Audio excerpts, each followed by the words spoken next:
ధ్యానములో నీవే. హల్లెలూయా యేసయ్యా, హల్లెలూయా యేసయ్యా. ఎందుకో నన్నింతగా నీవు ప్రేమించి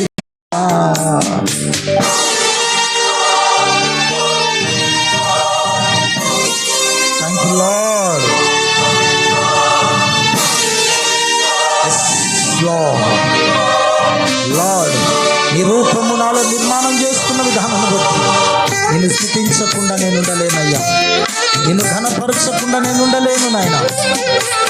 లార్డ్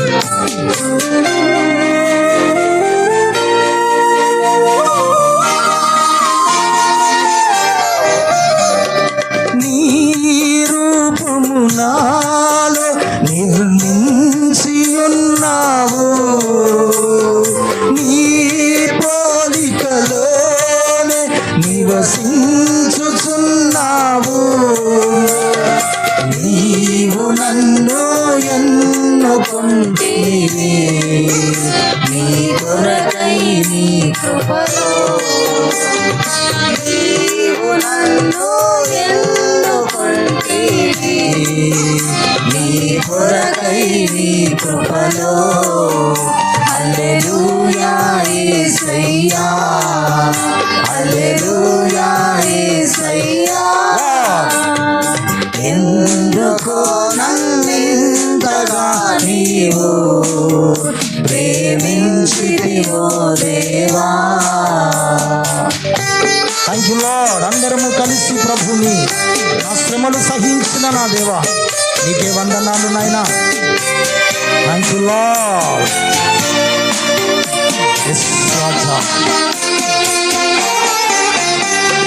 నా శ్రమను సహించి నా ఆశ్రయమైనావు, నా బెదలు భరించి నన్నాడుకున్నావు. నిన్ను నీలో చూచుకున్నావు, నన్ను దాచి ఉన్నావు. నన్ను నీలో చూచుకున్నావు. ఎంత మంచి దేవుడవయ్యా, మా పాపముల కొరకు బలియాగమైన మా యేసయ్యా. హల్లెలూయా యేసయ్యా, హల్లెలూయా యేసయ్యా. ఎందుకో నన్నింతగా నీవు ప్రేమించితివో దేవా. Thank you lord. నా మనస్సును నా మనవులను ఎరిగి నా మనస్సులోనైనా తండ్రి ఉన్న ఆలోచనలన్నింటినీ తెలుసుకొని అవి నెరవేరుస్తున్న దేవా నీకు వందనాలు. Thank you lord. ఎంత మంచి దేవుని సన్నిధి మనం అనుభవిస్తున్నాం. గుడ్ ఫ్రైడే ఆరాధన నిజంగా ఆచార ప్రకారంగా ఏదో ట్రెడిషనల్గా ఉండడం కాదు, కానీ ఆత్మతో సత్యముతో ప్రభుని ఆరాధిద్దాం. లార్డ్ నా మనవులు ముందే నీ మనసులో నెరవేరే, నా మనగడ ముందే నీ గంధములో నుండే. ఏమి అద్భుత ప్రేమ సంకల్పం, నీని చెల్లించు. ఏమి అద్భుత ప్రేమ సంకల్పం, నీని చెల్లించు. హల్లెలూయా యేసయ్యా, హల్లెలూయా యేసయ్యా. ఎందుకో నన్నింతగా నీవు ప్రేమించితివో దేవా. అందుకో నా దీన స్తుతి పాత్ర. తీసుకునండి ప్రాంతమంతా కూడా నీ ఆధీనంలోకి తీసుకోండి. ఆయన తండ్రి ప్రతి పరిశుద్ధాత్మ చీకటి శక్తులను బిడ్డలను యేసు నామమున నీ బిడ్డలను విడిచి వెళ్ళి పొమ్మని ఆజ్ఞాపిస్తున్నాను. నీ మాటలను మేము ధ్యానించుకుంటుండగా తండ్రి నీకు వందనాలు వందనాలు వందనాలు అంటే అందరము దేవుణ్ణి మనము స్తుతిస్తూ ఘనపరుస్తూ, దేవా 5 మాటల ద్వారా అద్భుత రీతిగా మీరు మాతో మాట్లాడారు. ఇప్పుడు ఈ చివరి మాటలను మేము ధ్యానించుకోబోతుండగా మీరే మాకు సహాయం చేయమని తండ్రి. ఈ దీనదాసుడు వట్టివాడే, బలహీనుడే, అందరికంటే జ్ఞానము లేనివాడే. నీ సిలువ చాటున మరుగు చేసి నీ ప్రత్యక్షత నాకు, మాకు, సంఘానికి అందరికీ దయచేయమని ముందున్న సమయాన్ని నీ చేతులకు మేము అప్పగించుకుంటూ వ్యతిరేకంగా పనిచేస్తున్నాం. ప్రతి దుష్ట చీకటి శక్తులను యేసు నామమున బంధిస్తున్నాం. నీ నామాన్ని మహిమ తెచ్చుకోమని నీకే వందనాలు స్తుతులు చెల్లిస్తూ యేసయ్య అద్భుత నామమున అడుగుతున్నాము తండ్రి, ఆమేన్. ఆమేన్. దయచేసి అందరం కూర్చుందాం.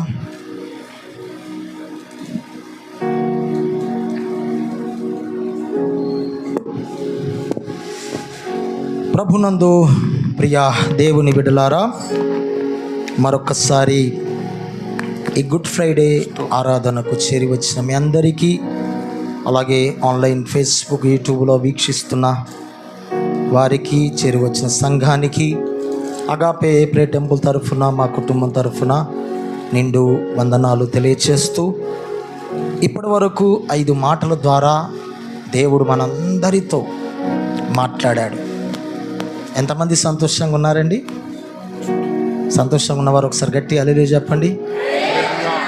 గుడ్ ఫ్రైడే అంటే ముఖములు వికారం చేసుకొని కూర్చోవడం కాదు, మన ముఖాలు నవ్వుతూ కనబడాలి. హల్లెలూయా. క్రిస్టమస్ పండుగ వస్తే ఎంత సంతోషం, ఎంత ఆనందము మన ముఖాలలో కనబడుతూ ఉంటుందో, అంతకంటే ఎక్కువగా ఈ గుడ్ ఫ్రైడే, ఈస్టర్ రోజు మన జీవితంలో కనబడాలి. కొంతమంది జీవితాల్లో నేను గమనిస్తుంటాను, గుడ్ ఫ్రైడే వచ్చిందంటే ఉపవాసం, ఈస్టర్ వచ్చిందంటే మళ్ళీ స్పెషల్. ఈరోజు ఎండబెట్టుకోవాలి, ఆ రోజేమో మంచిగా దంచి కొట్టాలి. ఇది కాదు గుడ్ ఫ్రైడే అంటే. మనం చెప్పడమే బ్యాడ్ ఫ్రైడే అనలేదు, దీని గురించి ఏమన్నాము? Good Friday. ఎందరో మహానుభావులు వచ్చారు, సమాజాన్ని ఉద్ధరించాలని, సేవలు చేయాలని వచ్చారు. అందరూ చనిపోయారు. ఆ వ్యక్తులు చనిపోయినప్పుడు సమాజానికి నష్టం జరిగింది. ఆ వ్యక్తులు చనిపోయినప్పుడు అది బ్లాక్ డేగా, డెత్ డేగా దాన్ని ఏమండి పిలుచుకుంటూ ఉంటారు. వారు చనిపోవడం బట్టి సమాజానికి ఘోరమైన నష్టం. కానీ యేసు ప్రభు చనిపోవడం బట్టి సమాజానికే కాదు, సర్వ ప్రపంచానికి లాభము చేకూర్చబడింది. హల్లెలూయా, హల్లెలూయా. లాభము చేకూర్చబడింది. అందుకే దీన్ని స్పెషల్గా గుడ్ ఫ్రైడే అన్నారు. Good Friday, good Friday. దేవుని బిడ్డలారా, 5 మాటలలో నిజంగా ప్రత్యేకమైన విషయాలు ధ్యానిస్తూ ఉన్నప్పుడు, వాటిని ఆలోచన చేస్తూ ఉన్నప్పుడు ఎంత అద్భుతమైన విషయాలు కదా. కొన్నిసార్లు బ్రతికున్న దినాలలో మనము మాట్లాడిన మాటలు, చేసిన పనులు అన్నిటికంటే కూడా అతి ప్రాముఖ్యత దేనికి సంతరించుకుంటుందంటే, మనము చివరి క్షణాలలో ఉన్నప్పుడు ఆ మాటలు కావచ్చు, ఆ క్రియలు కావచ్చు, చేసిన పనులు కావచ్చు, వాటికి చాలా ప్రాముఖ్యత సంతరించుకుంటుంది. ఏమండి, చివరిగా నాతోటే మాట్లాడాడండి, చివరిగా నేనే కలిశానండి, చివరిగా నేనే ఫోన్ మాట్లాడానండి అంటే ఆ చివరి దానికి చాలా ప్రాముఖ్యత. దైవజనులు పాస్టర్ ప్రవీణ్ పగడాల గారి గురించి మనం వింటున్నాం.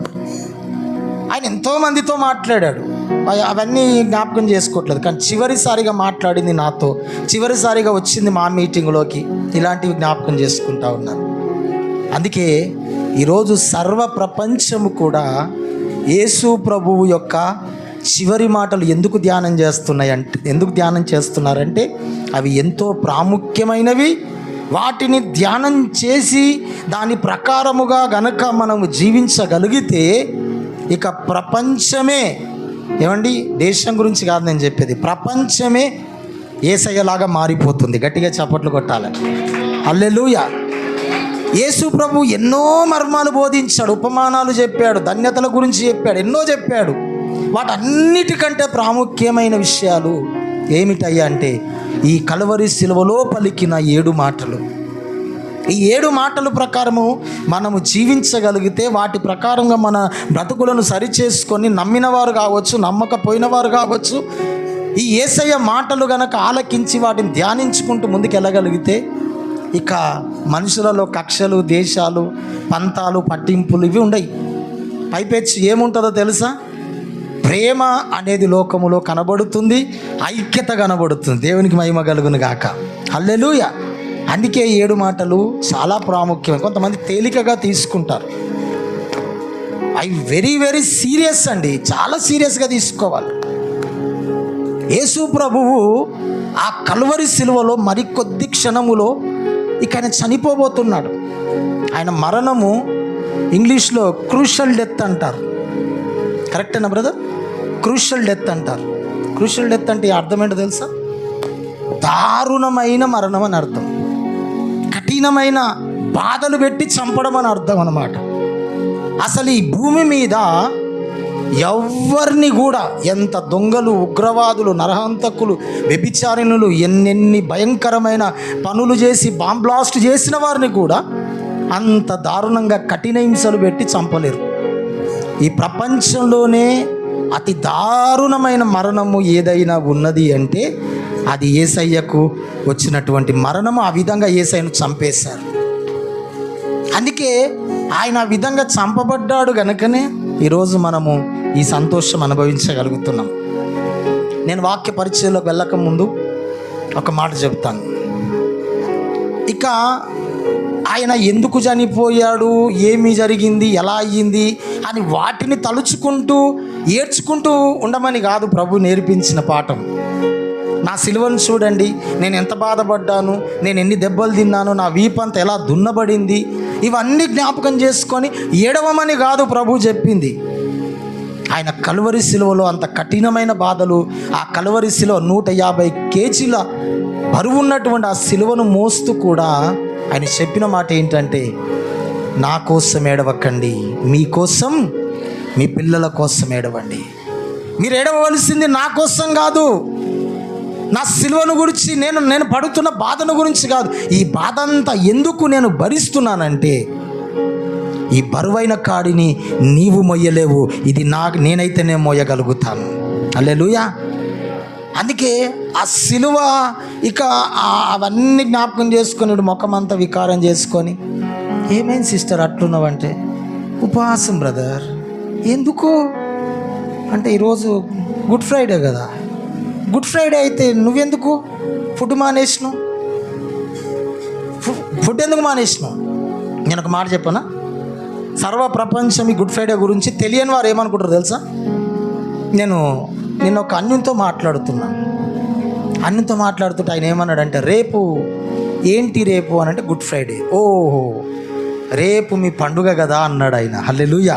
అంటే అన్యులు ఏమనుకుంటున్నారు దీని గురించి ఏమనుకుంటున్నారు? గుడ్ ఫ్రైడే అంటే ఏమనుకుంటున్నారు క్రైస్తవులకు? గట్టిగా చెప్పాలి. మరి మనం పండుగకు వచ్చిన పండుగ చేసుకుంటున్నామా లేకపోతే ఏం చేసుకుంటున్నాం? చెప్పండి.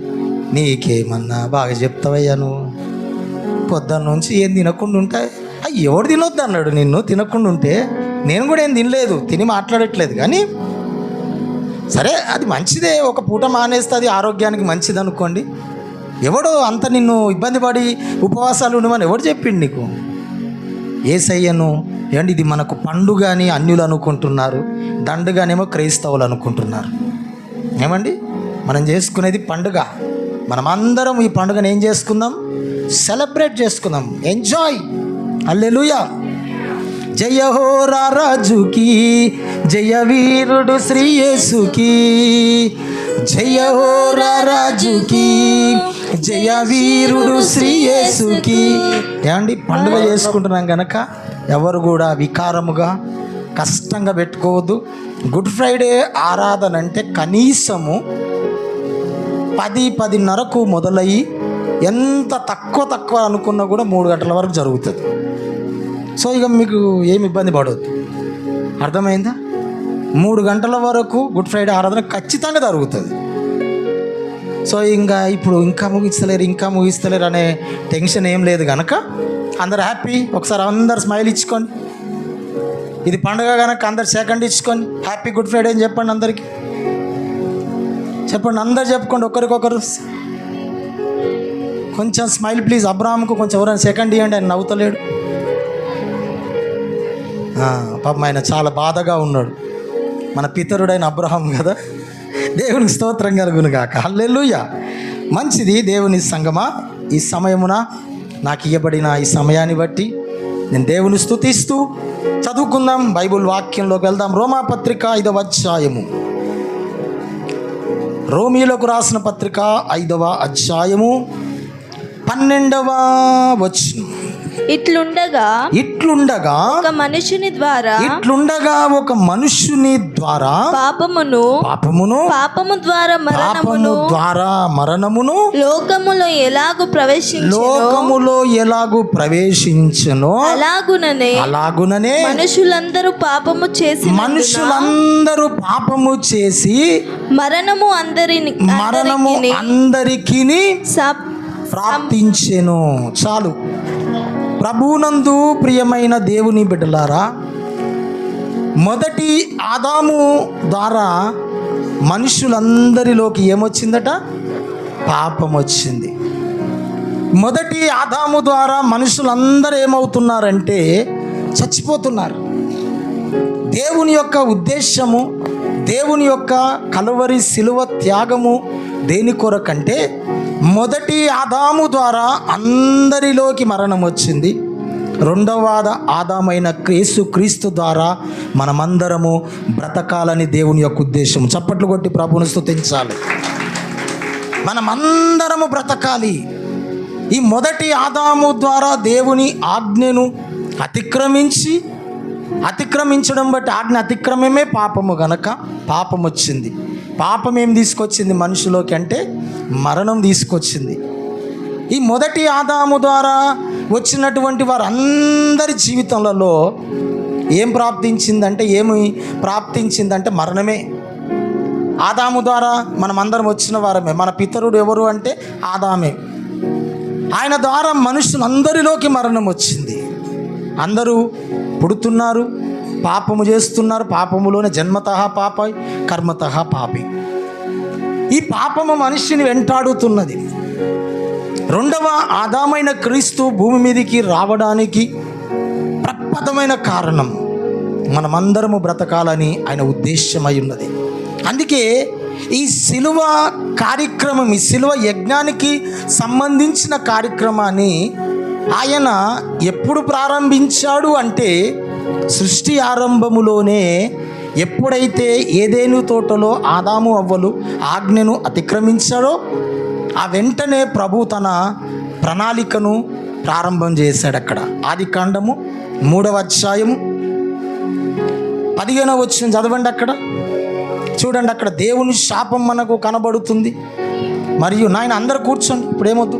మరియు నీకును స్త్రీకిని నీ సంతానమునకును ఆమె సంతానమునకును వైర్యము కలగచ్చేతని. ఇక్కడ దేవుని యొక్క శాపము మనం గమనిస్తున్నాం. నీకును స్త్రీ సంతానమునకును అంటే సర్పముతో చెబుతున్నాడు. ఇప్పుడు స్త్రీ సంతానం ఎవరు చెప్పండి మీరు? స్త్రీ సంతానం ఎవరు? యేసు ప్రభు ఎవరి ద్వారా పుట్టాడు? స్త్రీ ద్వారా. పురుషుని కలయిక లేకుండా స్త్రీ ద్వారా పుట్టాడు. ఆయన స్త్రీ సంతానం. మరి ఇప్పుడు సర్ప సంతానం ఎవరు? సర్ప సంతానం. అక్కడ దేవుని శాపం కనబడుతుంది మనకు. సర్పముతో అంటున్నాడు, నీకును స్త్రీ సంతానానికి ఏముందట? సర్ప సంతానం ఎవరంటే దుష్ట సంతానం. దేవుని పిల్లలుగా కాని వారు అందరూ దుష్ట సంతానమే. లోకంలో పాపం చేసేవాడు దుష్ట సంబంధి. వాడు ఏమండి? వాడు దుష్ట సంబంధి. ఇప్పుడు దుష్టునికి దేవునికి వైర్యం ఉందా లేదా? అలాగే దేవుని ప్రజలైన మనకు, అలాగే యేసు ప్రభువుకు సాతానుకు వైర్యం ఉందా లేదా చెప్పండి. అందుకే యేసు ప్రభు 40 రోజులు ఉపవాసం ఉన్నప్పుడు వాడు యేసయ్యను ఏం చేయడానికి వచ్చాడు? శోధించడానికి వచ్చాడు. ప్రేమతో కాదు, ఏదో ఆకలి అవుతుంది ప్రభువుకు అన్నం పెడదాం రొట్టె పెడదామని రాలేడు. పగతో ఈయనను పరీక్షిద్దాము, ఈయన దేవుని కుమారుడు అని విర్రవీగుతాడు కదా, ఈయనను చూద్దాము, నేను గొప్పవాడని అనిపించుకోవాలని ఆయనతో వైరం ఉంది కనుకనే శోధించడానికి వచ్చాడు. దేవుని బిడ్డలారా గమనించండి, ఇక్కడ దేవుడు తన ప్రణాళికను సిద్ధం చేస్తున్నాడు. ఇక్కడ 21వ వచనం దయచేసి చదవండి. 21వ వచనం, దేవుడైన యెహోవా ఆదామునకు అతని భార్యకును చర్మపు చొక్కాయిని చేయించి వారికి తొడిగించెను. చూడండి, గమనించండి, ఈ మాట మీరు గమనించండి. చాలా ఇదంతా మీకు చెబితేనే శిలువ కార్యక్రమం ఎందుకు జరిగిందో మీకు అర్థమవుతుంది. లేకపోతే దీని గురించి మీకు అర్థం కాదు. ఎప్పుడు మేము పాపం చేసాం, ఆయన రక్తం ధర అడిగాడు, శుద్ధిలో అయిపోయాం, ఇవే చెప్పుకుంటూ ఉంటాం మనం. సరే మంచిది, 7 మాటలలో క్షమాపణ, దొంగలాగా మనం ఉండొద్దు, మార్చుకోవాలి, అన్ని విషయాలు చెప్పాం. కొంత వేరే విధంగా కూడా మనం ప్రయత్నం చేద్దాం. ఇక్కడ దేవుడు తన అద్భుతమైన ప్రణాళికను ఎలా సిద్ధపరుస్తున్నాడో చూడండి. సిద్ధపరచడమే కాదు, తన ప్రణాళికను ఆదాము అవ్వ ద్వారా ఏం చేస్తూ ఉన్నాడంటే ఆరంభిస్తూ ఉన్నాడు. ఆదాము అవ్వ ద్వారా ఆరంభిస్తున్నాడు. వాళ్ళు ఎప్పుడైతే దేవుని ఆజ్ఞను అతిక్రమించి పాపము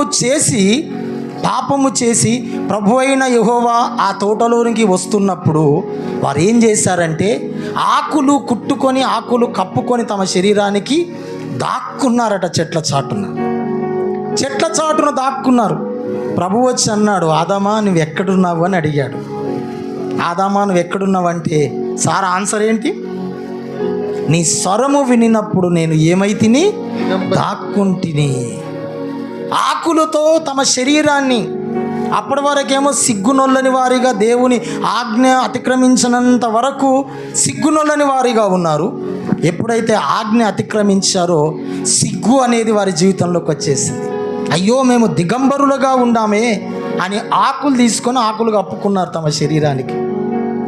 ఈ ఆకులు కప్పుకున్నారు. ఆకులు కప్పుకుంటే ఉదయం ఆకులు కప్పుకొని సాయంత్రానికి ఆకులు ఏమైపోయాయి అంటే ఎండిపోయాయి. వింటున్నారా? ఆకులు ఏమైపోతాయండి? ఒక పచ్చ చెట్టుకు ఒక ఆకు తెంపుకొని దాన్ని ఇలాగ పెట్టండి, ఏమవుతుంది సాయంత్రం వరకు? అదే పచ్చదనం కలిగి ఉంటుందా? ఆకులు కప్పుకున్నారు. తమ శరీరాలను, తమ మానవులను కాపాడుకోవడానికి ప్రయత్నం చేశారు. కానీ ఏవి కూడా వారి యొక్క శరీరాలను కప్పలేకపోయాయి.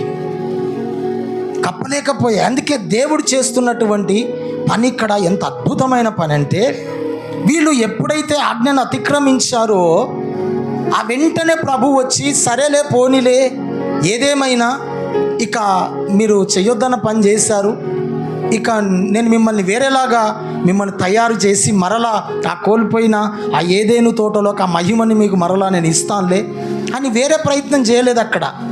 లేకపోతే మీ దగ్గరకు ఒక సేవకుని పంపుతాను, లేకపోతే మీరు ఇక ఇద్దరు కూడా కూర్చొని ఇద్దరు కలిసి ప్రార్థన చేయండి, మరలా మిమ్మల్ని క్షమించి మరలా మిమ్మల్ని బాగు చేస్తాను, మరలా కోల్పోయిన మహిమను మీకు ఇస్తానని ఇలాంటి ప్రయత్నాలు ఏవి కూడా ప్రభువు చేయలేదు. అక్కడ ఏమీ చేయలేడు. వెంటనే వారి కొరకు ఏం చేశాడు ప్రభు అంటే తన ప్రణాళికను ఇక్కడ అమలు చేస్తున్నాడు. ఏంటి ఆ ప్రణాళిక అంటే, తన కొరకు, వారి కొరకు ఒక జంతువును బలిచ్చాడు. దేవునికి మహిమ కలుగును గాక. ఒక జంతువును బలిచ్చి ఆ జంతువు యొక్క చర్మమును తీసుకొచ్చి ఆ చర్మముతో వారిని ఏం చేస్తూ ఉన్నాడు అంటే వారి శరీరాలను కప్పుతూ ఉన్నాడు. ఆ జంతువు శరీరము ఆ రక్తముతో తడిసిపోయిన ఆ చర్మాన్ని తీసుకొచ్చి ఏం చేస్తున్నాడు? వీరికి ఏం చేస్తున్నాడు చెప్పండి, అందరు కూడా చెప్పండి. ఏం చేస్తున్నాడు చెప్పండి? ఆ జంతువును బలిచ్చి ఆ రక్తపు చర్మముతో వారి దగ్గరకు వచ్చి వారి మీద కప్పుతూ ఉన్నాడు. ఇక్కడ జ్ఞాపకం చేసుకోవాలి, దేవుని ప్రణాళిక ఎంత అద్భుతమైనది చూడండి. సృష్టి ఆరంభములోనే మన పితరులు ఆదామవ్వలు చేసిన ఆ తప్పును బట్టి ఆయన ఊరుకోలేదండి, తన కృపను చూపిస్తున్నాడు. మొదటి ఆదాము ద్వారా పాపం వచ్చింది. ఆ పాపము చేసిన వారిని ఇక మీ సావు మీరు ఆ పండు తినమున మీరు నిశ్చయంగా ఏమవుతారని చెప్పాడు ఆయన? చచ్చెదరని చెప్పాడు. మరి ఆ పండు తిన్నప్పుడు వీళ్ళు చచ్చారా చెప్పండి? చచ్చారా? చావలే. ఆ పండు తింటే చస్తారన్నారు, కానీ చావలే. ఎందుకు చావలేరంటే అక్కడ దేవుడు తన కృపను జ్ఞాపకం చేసుకున్నాడు. రోమీలకు రాసిన పత్రిక 5వ అధ్యాయము 21వ వచనం చదవండి అమ్మా. 21వ వచనం చదవండి.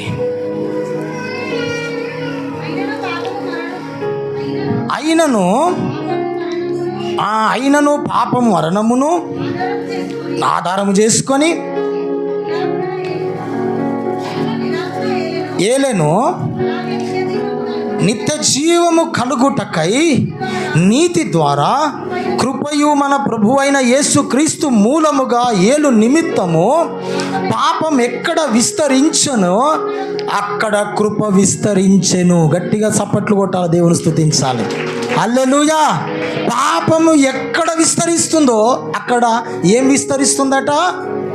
కృప విస్తరిస్తూ ఉంది.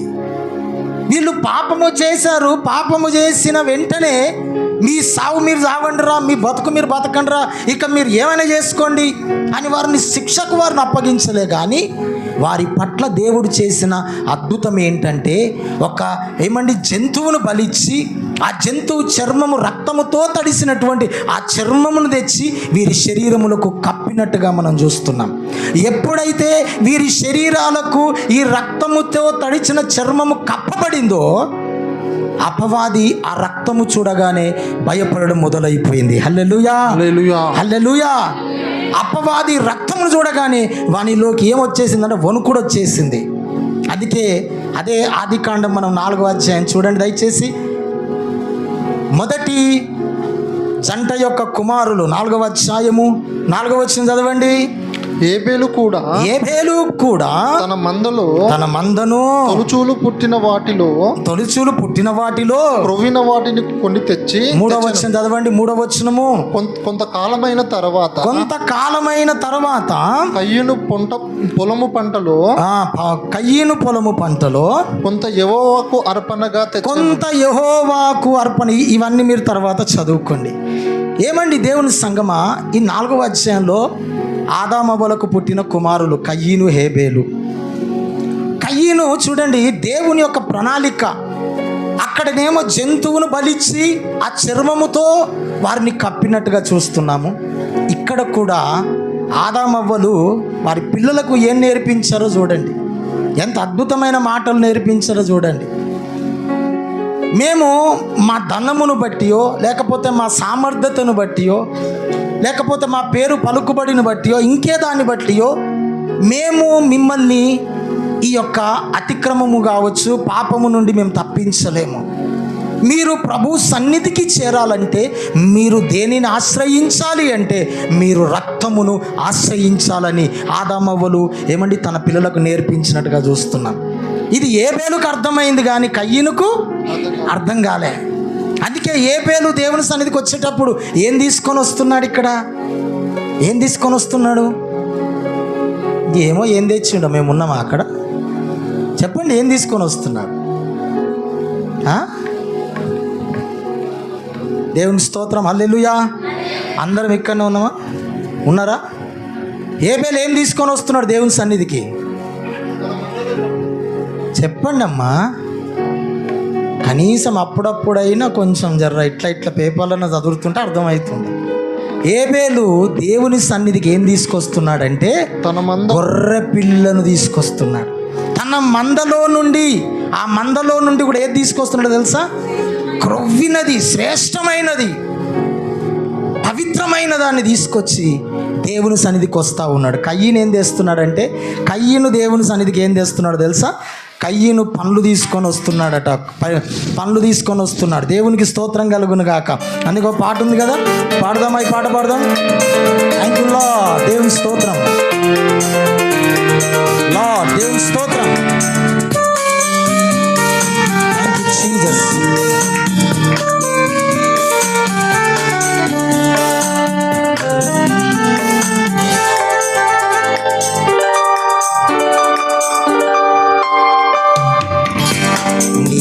నీకిష్టమైనది కావాలి దేవునికి, బలి అర్పణ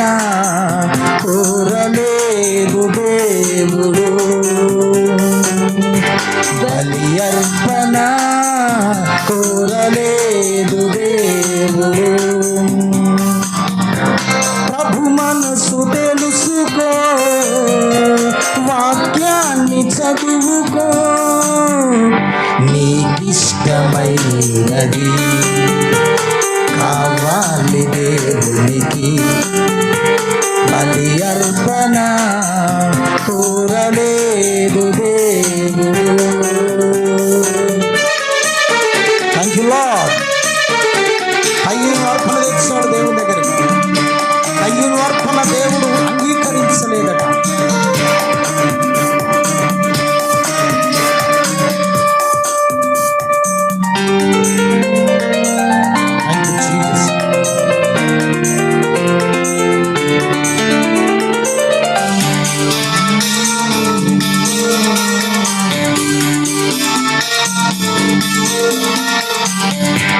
కయ్యూను అర్పణ తెచ్చాడు దేవునికి. హేబెలు అర్పణ నచ్చింది దేవునికి. కయ్యూను అర్పణ తెచ్చాడు దేవునికి. హేబెలు అర్పణ నచ్చింది దేవునికి. అర్పించు వాటి కంటే అర్పించు మనిషి ముఖ్యం. అర్పించు వాటి కంటే అర్పించు మనసు ముఖ్యం. నచ్చాలి మొదట నీవే, రావాలి మొదట నీవే, నీకిష్టమైనది. దేవునికి స్తోత్రం, హల్లెలూయా. ఏం తీసుకొచ్చాడండి కయ్యూను ఏం తీసుకొచ్చాడు చెప్పండి, ఇప్పుడు చెప్పండి. పాట పాడి మరీ వినిపించాను మీకు. కయ్యూను అర్పణ దేవునికంట ఏమైందట, నచ్చలేదు. దేవునికి నచ్చలేదు. మరి ఎవరి అర్పణ నచ్చింది? హేబెలు అర్పణ నచ్చింది. హేబెలు ఈ విషయం తెలుసుకొని దేవుని దగ్గరికి, చూడండి ఒకసారి, ఎవరు హేబెలు ఈ విషయం తెలుసుకొని తన శ్రేష్టమైన గొర్రె పిల్లను దేవుని దగ్గరికి తీసుకొస్తున్నాడు. ఎందుకు దేవుని దగ్గరికి గొర్రె పిల్లను తీసుకొస్తున్నాడంటే, దేవుడు దేన్ని బట్టి ఏమంటే దేవుని దగ్గరికి మనం రావాలన్నా, మన దగ్గరికి దేవుడు రావాలన్నా మధ్యలో ఒక ఏమంటే బంధం ఉన్నది. ఆ బంధమే రక్తము. దేవునికి స్తోత్రం కలుగును గాక. ఆయన రక్తము ద్వారా మన దగ్గరికి రావడానికి ఇష్టపడ్డవాడు. రక్తము ద్వారా యేసు ప్రభువు సిలువ బలియాగం అయ్యాడు కదా. ఇప్పుడు ఆయనను మనం ఎలా ఆశ్రయించగలిగామంటే రక్తము ద్వారా. మొదటి సృష్టి ఆరంభములోనే ఆ రక్తముతో తడిసినటువంటి ఆ చర్మమును వారి మీద కప్పాడు. గొర్రెపిల్ల పశువు యొక్క ఏమండి రక్తమును ఆశ్రయించి ఈ విధంగా దేవుడు నడిపిస్తూ పాత నిబంధన అంతా కూడా ఛాయగా మనం చూడొచ్చు. అయితే ఒక మాట జ్ఞాపకం చేస్తున్నాను. ఎందుకు రక్తము ద్వారా ఆయన మన దగ్గరికి వస్తూ ఉన్నాడు అంటే, లేవియా కాండం దయచేసి చదవండి. లేవియా కాండము 17వ అధ్యాయము 10వ వచనం చదవండి. లేవియా కాండము. రక్తము ద్వారా ఎందుకు మన దగ్గరికి ఆయన వస్తూ ఉన్నాడు అంటే, చదవండి 17వ అధ్యాయం 10వ వచనం. కొంచెం త్వరగా బైబుల్స్ తీసి. మరియు ఇజ్రాయేలు కుటుంబాలలో నేమి మీలో నివసించు పరదేశులలో నేమి ఒకడు దేని రక్తము తినినను రక్తము తినివానికి నేను విముఖుడనై జనులలో నుండి వానికి కొట్టివేయుదును. వానిని ఏం చేస్తాను? నేను కొట్టివేస్తాను నేను. నెక్స్ట్ చదువునాను. రక్తము 11వ వచనమా. దేహమునకు ప్రాణం. రక్తము దేనికి ప్రాణమట? దేహమునకు ప్రాణము. మనం బ్రతుకుతున్నామంటే దేని బట్టి? రక్తము చెప్పాలి. దేన్ని బట్టి? అందరూ చెప్పండి. దేన్ని బట్టి బ్రతుకుతున్నాం? మన దేహమునకు ప్రాణం ఏమై ఉన్నది? రక్తమై ఉన్నది. ప్రభువు ఈనాడు సర్వమానవాళి కొరకు శిలువ యాగము చేసి శిలువలో బలి అయి ఆయన ఏమని పిలుస్తున్నాడు తెలుసా? మీరందరూ ఎక్కడికి రమ్మని పిలుస్తున్నాడంటే, ఈ గుడ్ ఫ్రైడే చేసుకోండి, ఈస్టర్ చేసుకోండి, క్రిస్టమస్లు చేసుకోండి, కేకులు కటింగ్ చేయండి, సెలబ్రేట్ చేసుకోండి, దీని కొరకు కాదు పిలిచేది ఆయన కలవరి శిలువలో తన ప్రాణం అర్పించి దేని దగ్గరికి రమ్మని పిలుస్తున్నాడంటే, నా రక్తము కిందికి రమ్మని పిలుస్తున్నాడు. చప్పట్లు కొట్టి ప్రభువును స్తుతించాలి. నా రక్తము కిందికి మీరు రావాలి. అందుకే పాత నిబంధన కాలములో తన ప్రజలను ఏవైనా అపరాధములు, దోషములు తెలియక చేసిన వాటికి ప్రాయశ్చిత్తం ఎలా చేసేవారంటే, మేకలను బట్టి, జంతువులను బట్టి, పక్షులను బట్టి చేసేవారు. కానీ ప్రభువు వారికి ఈ కార్యక్రమాలు అన్నీ చేస్తూ ఏం చెప్తూ ఉండేవాడంటే, ఇది ప్రస్తుతానికి మాత్రమే సరిపోతుంది, ప్రస్తుత కాలానికి సరిపోతుంది. ఎందుకంటే ఒక మేక ఇంకొక వ్యక్తి యొక్క పాపము పోగొట్టలేదు. ఎందుకంటే ఆ మేక కూడా ఏం చేసింది? పాపము చేసిందే. ఒక పాపి ఇంకొక పాపము కలిగిన వ్యక్తి యొక్క పాపాన్ని పోగొట్టగలుగుతాడా? ఒక క్యాన్సర్ పేషెంట్ ఉందని అనుకోండి, క్యాన్సర్ పేషెంట్. ఇప్పుడు క్యాన్సర్ పేషెంట్కు బ్లడ్ తక్కువైంది, రక్తం తక్కువైంది. ఈ క్యాన్సర్ పేషెంట్కు రక్తం ఎక్కియాలి. సరే, ఆమెకు క్యాన్సరే, ఈమెకు క్యాన్సరే కదా. ఇంకొక క్యాన్సర్ పేషెంట్కు రక్తం ఎక్కువ ఉందని కొంచెం రక్తం తీసి ఆమెకు ఎక్కిస్తే నడుస్తుందా? చెప్పాలి. ఒక ఎయిడ్స్ పేషెంట్, ఇద్దరు ఎయిడ్స్ పేషెంట్లే, ఈ రక్తం ఆమెకు, ఆ రక్తం ఈయనకు ఎక్కిస్తే నడుస్తుందా? ఒక పాపం చేసిన వాడు ఇంకొక పాపికి రక్తం ఇస్తే ఇద్దరికి చెల్లుతుందా? ఇది ప్రభువు చూడండి, ఇదంతా కూడా పాత నిబంధనలో ప్రస్తుతానికి ఇది మిమ్మల్ని ఏం చేస్తుందంటే ప్రొటెక్ట్ చేస్తుంది అంతే. ప్రస్తుతానికి మీ పాపము ఈ మేక భరిస్తుంది, ఈ గొర్రె భరిస్తుంది, ఈ పశువు భరిస్తుంది. ఇది ప్రస్తుతానికి మాత్రమే. శాశ్వతమైనది నేను ఒక ప్రణాళిక సిద్ధం చేసుకొని ఉన్నాను. హల్లెలూయా, హల్లెలూయా. ఆ శాశ్వతమైన ప్రణాళిక వచ్చేంత వరకు మీరు దేని ప్రొటెక్ట్ కింద ఉండాలి అంటే, బ్లడ్ దాని కింద మనం ఉండాలి. మీరు రక్తము కింద ఉండాలి, అంత దొట్సాల్. ఇంకా వేరే విషయం కాదు. ఇక్కడ మనం ఎక్కడికి రావాలి అంటే రక్తం కిందికే రావాలి. అందరు చెప్పండి, ఎక్కడికి రావాలి? ఎక్కడికి రావాలి మనం? నువ్వు ఎన్ని కార్యక్రమాలన్నా చెయ్యి, ఎన్ని త్యాగాలు చెయ్యి, ఎన్ని దాన ధర్మాలు చెయ్యి, పుణ్యకార్యాలు చెయ్యి, ఇంకేదైనా చెయ్యి, నువ్వు గంటలు బల్లగుద్ది ప్రసంగాలు చేసి ఎన్ని చేసినా కూడా చివరిగా మన కంక్లూజన్ ఎక్కడికి మనం రావాలి అంటే బ్లడ్ ఆఫ్ జీసస్. హల్లెలూయా, హల్లెలూయా. యేసయ్య రక్తం కిందికి రావాలి, దర్శాలు అంతే. అందుకే పాత నిబంధనలో ఆయన ఎక్కువగా దేన్ని నడిపిస్తూ ఉన్నాడంటే పశువుల రక్తాన్ని బట్టి. ఈ విధంగా మిమ్మల్ని మీరు మీ పాప నివారణ చేసుకుంటూ ప్రస్తుతానికి గడిపేయండి. ఒక టైం వస్తుంది, ఇదిగో నేను ఒక ప్రణాళిక సిద్ధము చేశాను. రక్తమట దేహమునకు ఏమై ఉన్నదట? ప్రాణము. బాగా వినాలి. ఈ రక్తము దేహమునకు ప్రాణము గనక ఈ రక్తమును మనం ఏం చేయకూడదు అంటే త్రాగడానికి వీలు లేదు. బాగా ఇక్కడ వినాలి మీరు. అదే లేవియాకాండం 17వ అధ్యాయం 13వ వచనం చదువునైనా. మరియు ఇశ్రాయేలులలో ఒకడు గాని మీలో నివసించు పరదేశులలో గాని ఒకడు తినదగిన మృగమునైనను పక్షినైనను వేటాడి పట్టిన ఎడల వాడు దాని రక్తమును ఒలికించి మట్టితో 14వ వచనం చదువునైనా. 14వ వచనం చదువు. దాని రక్తము దాని ప్రాణమునకు ఆధారము. దాని రక్తము దాని ప్రాణమునకు ఆధారము. కాబట్టి మీరు ఏ దేహ రక్తమును తినకూడదు. నెక్స్ట్, వాటి రక్తము సర్వదేహములకు ప్రాణాధారము. దానిని తిను ప్రతివాడును మరణ శిక్ష నొందునని. ఏం నొందుతాడు? మరణ శిక్ష. రక్తం ఏం చేయకూడదు? మనము చెప్పాలి. రక్తం ఏం చేయకూడదు?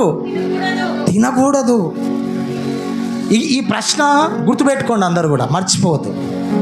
మళ్ళీ నేను చివరిలో అడుగుతాను దీని గురించి. రక్తము మనం ఏం చేయకూడదు?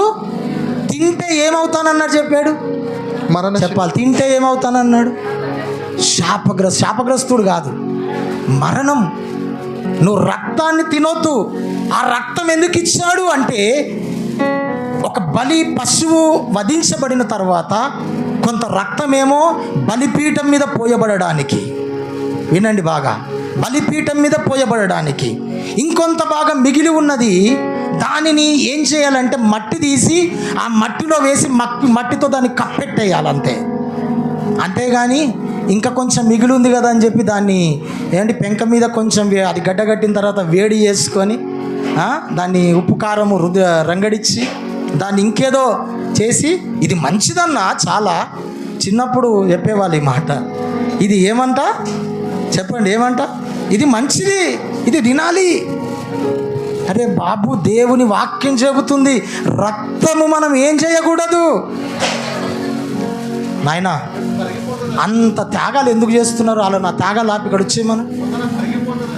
వచ్చేయమనండి బాబు.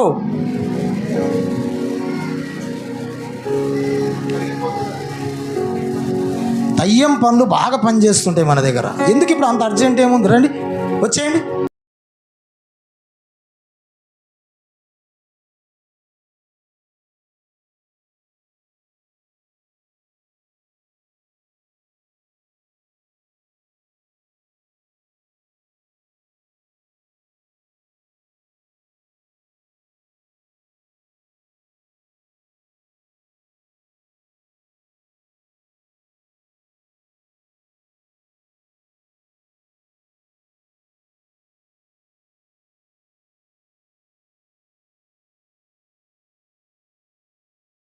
దేవుని బిడ్డలారా, పాత నిబంధన కాలములో ప్రభు ఇచ్చిన ఆర్డర్ ఏం చెప్పాడు? రక్తము తినకూడదు. ఆ రక్తం మనకు ఎందుకు ఇచ్చాడు? ప్రస్తుతానికి మన పాప నివారణ కొరకు మాత్రమే అది మనకి ఇవ్వబడింది. దాన్ని ఏమండి, మొదటగా బలిపీఠం మీద ప్రోక్షించాలి. రెండవదిగా మిగిలినదంతా కూడా, గడ్డగట్టిందంతా కూడా, పాడైపోయిందంతా కూడా, దాని మెడకాయ కోస్తుంటే ఒలికిపోయినదంతా కూడా మట్టిలో కప్పెట్టి మట్టి కప్పేయాలి. అర్థమైందా? ఒకవేళ లేదు, కాదు, నేను తింటాను, నేను అది చేస్తాను, ఇది చేస్తానంటే ఆ రక్తం తిన్నవాడు ఏం కావాలి? మరణం అవ్వాలి. వాడు శాపగ్రస్తుడు అయిపోతాడు, చచ్చిపోవాలి కాడు. ఇదే వానికి శిక్ష. రక్తము తినకూడదు. పరిశుద్ధాత్మదేవుడు ఎంత అద్భుత రీతిగా తన మాటలను మనకు వివరిస్తున్నాడు చూడండి. రక్తమును బట్టి నా యొద్దకు రండి, రక్తమును బట్టి నా యొద్దకు రండి. అందుకే యోహాను భక్తుడు, యోహాను సువార్త 1:29 చూడండి. రక్తము ఏమండి, ఆ పశువులను ద్వారా ఆయన ప్రణాళిక సిద్ధం చేశాడు కనుక పశువులాగానే ఆ యొక్క ఏమండి గొర్రెపిల్లలాగైనా వచ్చినట్టుగా మనం చూస్తున్నాం. 1:29 మరునాడు యోహాను రాగా ఇదిగో లోక పాపమును మోసుకొని పోవు దేవుని గొర్రెపిల్ల. ఏమని అంటున్నాడండి? పాత నిబంధనలు అంతా కూడా ఎక్కువగా దేని వాడుకున్నాడైనా? పశువులను, మేకలను, గొర్రె పిల్లలను, పక్షులను వాడుకున్నాడు. ఇప్పుడు కొత్త నిబంధనలో యోహాను ఏమని చెబుతున్నాడు? అగో వస్తున్నవాడు ఎవరో కాదు, ఆయన ఎవరో తెలుసా? ఎవరు? లోక పాపములు. ఇప్పటి వరకేమో ప్రస్తుతానికి పాప నివారణ చేసినటువంటి గొర్రె పిల్లలను, మేకలను చూసుకుంటూ వచ్చారు మీరు.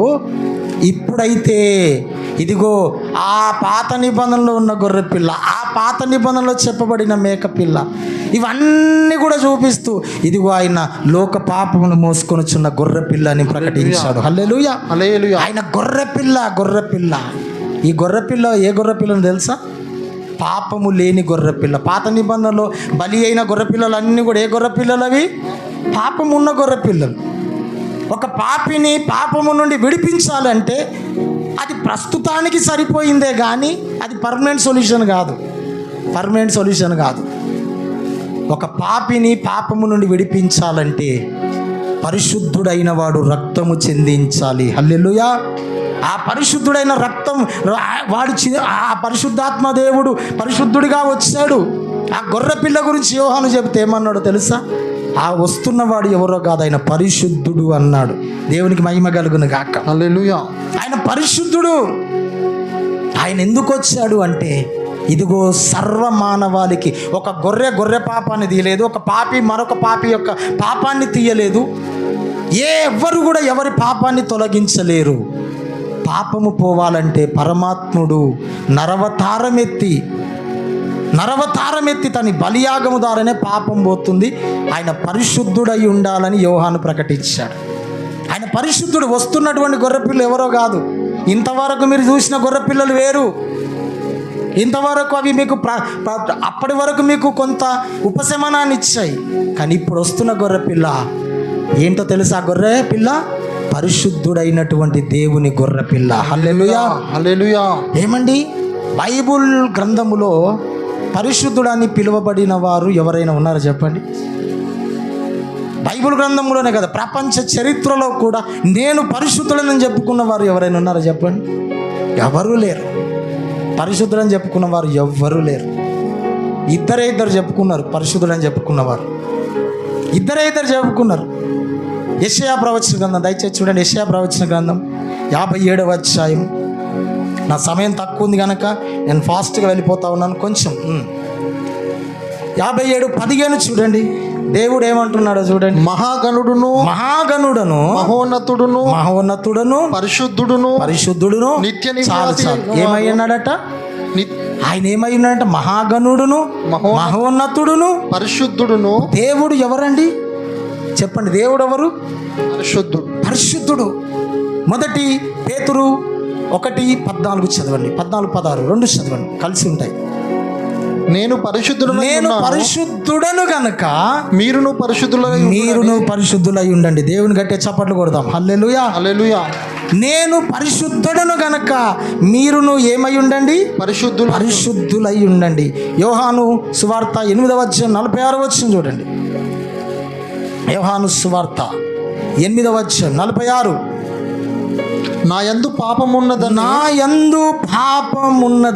మీలో ఎవడు స్థాపించును? ఎవరంటున్నారు ఈ మాట? ఎవరంటున్నారు? అక్కడనేమో యెషయా ప్రవచన గ్రంథములోనేమో దేవుడు నేను పరిశుద్ధుడును అన్నాడు. పేతురు మొదటి పత్రికలో ఏంటి? నేను పరిశుద్ధుడను గనక మీరు కూడా ఎలాగుండండి? పరిశుద్ధులై ఉండండి. అంటే దేవుడు పరిశుద్ధుడా కాదా? పరిశుద్ధుడు. ఇప్పుడు ఇక్కడ యేసు ప్రభు అన్నాడు పిలాతు ముందుల పడి, నాలో పాపమున్నదని ఎవడు నిరూపించగలడు? హల్లెలూయా, హల్లెలూయా. నాలో పాపమున్నదని ఎవడు నిరూపించగలడు? ఎవడైనా నిరూపించగలడా? చదువునైనా తర్వాత చదువు. నేను సత్యమే చెబుతున్నాను కానీ మీరు నమ్మరు. ఎందుకు నమ్మరు? హల్లెలూయా. మీరేం చేయరట? నేను సత్యం చెబుతున్నాను. ఏం సత్యమో? నాలో పాపము లేదు అని సత్యం చెబుతున్నాను. నేను పరిశుద్ధుడనని సత్యమే చెబుతున్నాను. ఇదిగో నన్ను పంపినవాడు పరిశుద్ధుడని నేను సత్యమే చెబుతున్నాను. అయినా మనం ఏమవుతున్నామట? నమ్మలేకపోతున్నాం. ఈరోజు మనము నమ్మలేకపోతున్నాము కనుకనే మన బ్రతుకులో ఇన్ని సమస్యలు. నువ్వు ఒక్కసారి ఆ పరిశుద్ధుడైన వాడిని నువ్వు నమ్మగలిగితే, నా దేవుడు నేను ఆరాధిస్తున్నవాడు, నేను నమ్ముకున్నవాడు, కల్వరి సిలువలో సిలువ బలియాగము చేసినవాడు పరిశుద్ధాత్మ దేవుడు, ఆయన అసలు సిసలైన పరిశుద్ధులని మనము గనక నమ్మగలిగితే, ఇక మన జీవితంలో ఏ సమస్యలైనా కూడా యేసయ్య నామముల వాటిని ఎదిరించవచ్చు. దేవునికి స్తోత్రం. హల్లెలూయా, హల్లెలూయా, హల్లెలూయా. మన నమ్మకనే ప్రభువే చెప్పాడు, నమ్ముట నీ వల్ల నవ్వుతే నమ్మువానికి సాధ్యమే. మరి ఎందుకు మనకు సాధ్యం కావట్లే? ఒక రోగం వస్తే మనకు సాధ్యం కావట్లేదు జయించడానికి. ఒక సాతానుగాడు ఏదైనా మనకు సమస్య తెచ్చి పెడితే దాన్ని జయించడానికి సాధ్యం కావట్లేదు. ఏమండి, ఏవైనా యోసేపు లాంటి టెంప్టేషన్స్ వస్తే వాటిని జయించలేకపోతున్నాం మనము. ఎందుకు? మనం నమ్మట్లేదు గనకనే. ఆనాడు ఏమండి పిలాతు ముందు యేసయ్య నిలబడ్డాడు. నేను ఏమండి నాలో పాపం ఉన్నదని నిరూపించండి అంటే ఎవడు కూడా నిరూపించలేకపోయాడు. అదే మాట ఈరోజు అందరితోనూ సర్వ ప్రపంచానికి చెప్పిన మాట. ఎవ్వడు ఆయనలో పాపం ఉన్నదని నిరూపించు. ఆనాడు పరిసయ్యులు, సద్దుకయ్యులు ఏమంటే అనేకులు ఆయన వెంటబడి ఎక్కడ పట్టుకోవాలని ప్రయత్నం చేశారు. పిలాతు అన్నాడు, ఈయన చంపడానికి పెద్ద కారణం కనబడట్లేదయ్యా అని అంటే, అయినా కూడా ఏమన్నారు? అయినా కూడా చంపండి అని కేకలు వేశారు. చంపడానికి కారణం కనబడట్లేదు, అంత తప్పు కనబడట్లేదు. ఒక వ్యక్తిని ఉరిదీయాలంటే, ఒక వ్యక్తికి మరణశిక్ష విధించాలి అంటే అతనిలో బలమైన కారణం ఉండాలి. అంతేకాదు ఎన్నో అవకాశాలు ఉంటాయి. ఒకవేళ మరణశిక్ష జడ్జిమెంట్ వచ్చినా కూడా మరలా వెళ్ళి రాష్ట్రపతికి అప్పీల్ చేసుకోవచ్చు. రాష్ట్రపతి క్షమాభిక్ష పెట్టాడు అనుకోండి, మరణం తప్పించుకోవచ్చు. కానీ యేసు ప్రభువుకు అలాంటి అవకాశాలు ఏమీ కూడా ఇవ్వలేకుండా కుట్ర చేశారు, భయంకరమైన కుట్ర. యేసు ప్రభువు ఈరోజు మనతో మాట్లాడుతున్నాడు. దేవుని సంగమా, నేను పరిశుద్ధుడను అని జ్ఞాపకం చేస్తూ ఏమంటున్నాడో తెలుసా? నేను పరిశుద్ధులను గనక ఆనాటి నుండి తన ప్రజలను ఏ విధంగా ప్రొటెక్ట్ చేస్తూ వచ్చాడు. అందుకే చూడండి, ఐగుప్తులో సంహార దూత సంవరించడానికి బయలుదేరంగానే ఆ సంహార దూత దేన్ని చూసి వెనకకు వెళ్ళిపోయింది? చెప్పాలి, అందరు గట్టిగా చెప్పండి. సంహార దూత మోషేకు దేవుడు చెప్పాడు, నువ్వు ఇలా వెళ్ళి నీ ప్రజలతో చెప్పన్నప్పుడు మోషేలి చెప్పాడు, మీ ఇంటి గుమ్మములకు ఏమేనంటే రక్తపు గుర్తు వేయండి అని చెప్పాడు. ఇప్పుడు సంహార దూత ఖడ్గం చేత పట్టుకొని వస్తుంది, ఒక్కొక్కరిని నరకడానికి బయలుదేరింది. ఈ నరకడానికి బయలుదేరినప్పుడు అది ఇంట్లోకి చొరబడి నరికేస్తుంది. ఏ ఇంట్లోకో తెలుసా? ఏ ఇంటికి రక్తపు గుర్తు ఉండదో ఆ ఇంటిలోకి సంహార దూత వచ్చి ఆ కుటుంబాన్ని నాశనం చేసేస్తుంది. ఏ ఇంటికి ఆ రక్తపు గుర్తు కనబడుతుందో ఆ సంహార దూత ఆ ఇంటి నుండి దాటిపోతూ ఉంటుంది. దేవునికి మహిమ కలుగును గాక. నా సంకటములన్నీయు తీరిపోయే, సంహార దూత నన్ను దాటిపోయే, నా సంకటములన్నీయు తీరిపోయే, సంహార దూత నన్ను దాటిపోయే, గొర్రె పిల్ల విలువైన రక్తముతో, గొర్రె పిల్ల విలువైన రక్తముతో కడుగబడి నేను రక్షణ పొందితి. ఆమేన్. కడుగబడి నేను రక్షణ పొందితి. ఎందులో కడగబడి రక్షణ పొందితి మనము? చెప్పాలి, అందరు చెప్పాలి. ఎందులో కడగబడి రక్షణ పొందితివి? ఎందులో? అందరు చెప్పండి. ఎందులో కడగబడ్డాము? గొర్రె పిల్ల విలు, అందరు పాడాలి ఈ పాట. గొర్రె పిల్ల విలువైన రక్తం, చెప్పలు కూడా. గొర్రె పిల్ల విలువైన కడుగబడి నేను రక్షణ పొందితి, కడుగబడి నేను రక్షణ పొందితి, నా సంకటములన్నీ మొదలాయ. ఏమడికి అందరమేమో ప్రభు ఏమో తీరిపోయినారా అని చెబుతున్నాడు. ఎట్లా తీరిపోయినాయి మన సంకటాలు చెప్పండి. ఇప్పుడు మన సంకటములన్నీ ఎలా తీరిపోయాయి చెప్పండి. చెప్పండి గట్టిగా చెప్పండి అమ్మా, నోరు చెప్పండి. మన సంకటములు అంటే మనకున్న సమస్యలు అనుకోండి, ఏవైనా ఎలా తీరిపోయాయి చెప్పండి. ఎవరైతే యేసయ్య రక్తము కిందికి వచ్చారో వారి సంకటములు ఏమైపోయాయి? తీరిపోయాయి. ఇప్పుడు నీ సంకటములు తీరలేవంటే నువ్వు ఇంకా ఎవరికి దాసుడుగా ఉన్నావు? సాతానికి దాసుడిగా ఉన్నావు.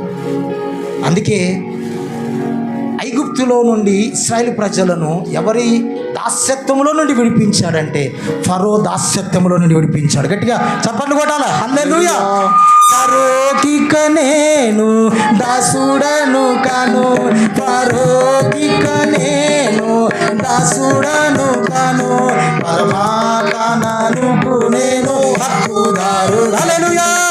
గట్టిగా చప్పట్లు హక్కుదారుడను, నా సంకటములన్నీ తీరిపోయే, సంహార దూత నన్ను దాటిపోయే. దేవునికి స్తోత్రం. హల్లెలూయా. జై బోలో యేసు మహారాజ్కి జై.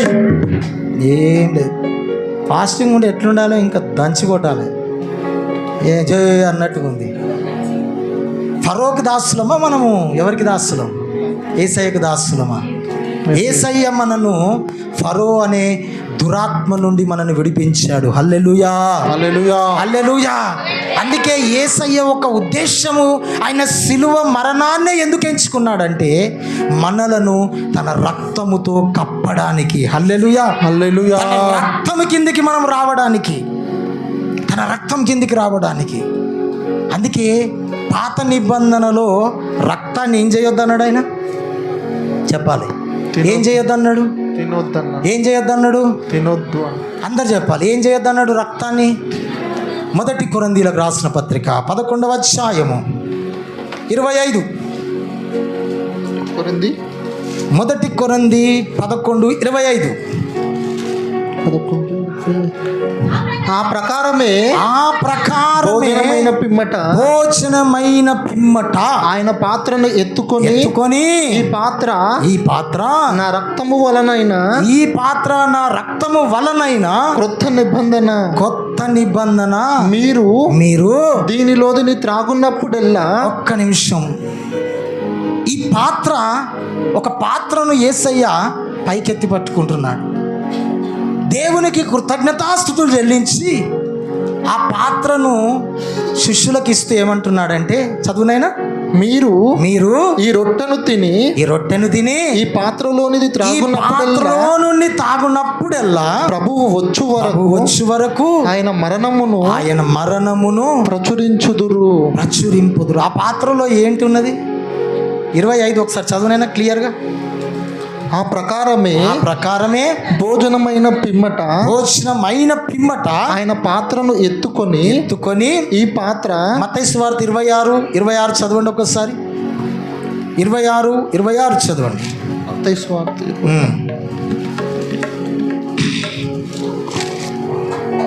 వారు భోజనము చేయుచుండగా యేసు ఒక రొట్టె పట్టుకొని దాన్ని ఆశీర్వదించి విరిచి తన శిష్యులకిచ్చి మీరు తీసుకొని తినుడి, ఇది నా శరీరం అని చెప్పాను. మరియు ఆయన గిన్నె పట్టుకొని కృతజ్ఞతాస్తుతులు చెల్లించి వారికిచ్చి దీనిలోనిది మీరందరూ తాగుడి. ఏం చెప్పాడండి? ఏం తాగమని చెప్పాడు? చెప్పండి ఏం తాగమని చెప్పాడు? ఇప్పుడు ఆ పాత్రలో ఉన్నది ఏమున్నది? ఆ పాత్రలో ఒక ప్రశ్న అడుగుతాను. ప్రతి ఆదివారం మనం ఏం తాగుతాం? పాత నిబంధనలో ఏం చెప్పాడు ప్రభు? రక్తము తినకూడదు కాదు, త్రాగకూడదు, తినకూడదు. సరే, ఏదో ఒకటి. ఇప్పుడు కొత్త నిబంధనలోకి వచ్చి ఏం చెప్తున్నాడు ప్రభు? త్రాగునప్పుడల్లా నన్ను జ్ఞాపకం, ఇది నా శరీరము అని చెప్తున్నాడు. దాంతోపాటు ఇది నా రక్తము, దీన్ని త్రాగునప్పుడల్లా నన్ను. అంటే ఇప్పుడు తాగితే చచ్చిపోతావని ఆయన్ని అన్నాడు. ఏమండి? తాగి నా మరణాన్ని ప్రచురం చేయమని ఆయన్నే చెప్పాడు. ఏది రైటు చెప్పాలి? ఇప్పుడు మీరు చెప్పాలి. ఒక్క విషయం గమనించాలి. ఎందుకు ఆ పాత నిబంధన కాలంలో దాన్ని త్రాగితే చచ్చిపోతావు అన్నాడంటే, ఆ రక్తములో ఏమున్నది అంటే పాపం ఉన్నది. అది నిష్కలంకమైన రక్తం కాదు, అది అయోగ్యమైన రక్తము. దాన్ని మనము త్రాగకూడదు. మరి ఈ రక్తం ఎందుకు త్రాగాలి అంటే, ఈ రక్తములో ఏమున్నదంటే జీవమున్నది. ఈ రక్తములో జీవమున్నది. యేసయ్య రక్తములో జీవం. హల్లెలూయా. యేసయ్య రక్తం తాగితే ఎనర్జీ వస్తుంది మనకి. అందుకే చూడండి, యేసు ప్రభువు 33.5 years భూమి మీద బ్రతికాడు. ఎక్కడైనా ఆయన బలహీనుడిగా అయిపోయి ఉదయమంతా పరిచర్య చేసి అలసిపోయి సొమ్మసిల్లిపోయి నీరసించిపోయి పడుకున్నట్టుగా ఏదో ఇబ్బంది పడుతున్నట్టుగా ఎక్కడైనా మనం చూస్తామా? ఎందుకు కనపడలేదు అది యేసయ్యలో అంటే, యేసయ్య రక్తములో ఏమున్నది అంటే జీవమున్నది. గట్టిగా చప్పట్లు కొట్టాలి. యేసయ్య రక్తములో జీవమున్నది. ఆ జీవపు రక్తము మనం త్రాగితే ఏమవుతుంది అనంటే ఏమండి మన రోగముల నుండి మనకు స్వస్థతనిచ్చేది ఏంటి చెప్పాలి ఇప్పుడు యేసయ్య రక్తము. చెప్పాలి ఏంటి ఇస్తుంది మనకు స్వస్థత? యేసయ్య రక్తము. మన రోగముల నుండి మనకు స్వస్థతనిచ్చేది యేసయ్య రక్తము. హల్లెలూయా. హల్లెలూయా. యేసయ్య రక్తములో ఏమున్నదంటే స్వస్థత ఉన్నది. గట్టిగా చెప్పండి కొడుతూ ప్రభువు స్తుతిద్దాం. యేసయ్య నామము గట్టిగా చెప్పండి కొడుతూ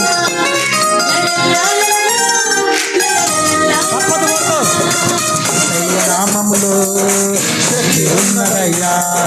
యేసయ్య నామములో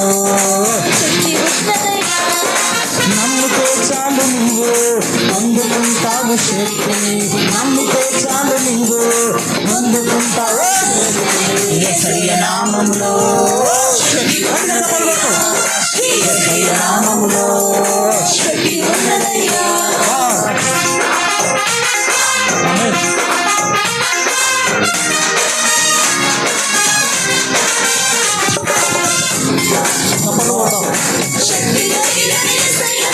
పాపిని పవిత్రపరిచే శక్తి కలిగినది యేసయ్య నామం. పాపములను క్షమించే శక్తి కలిగినది యేసయ్య నామం. పాపిని పవిత్రపరిచే శక్తి కలిగినది యేసయ్య నామం. యేసయ్య నామములో శక్తి ఉన్నదయ్యా.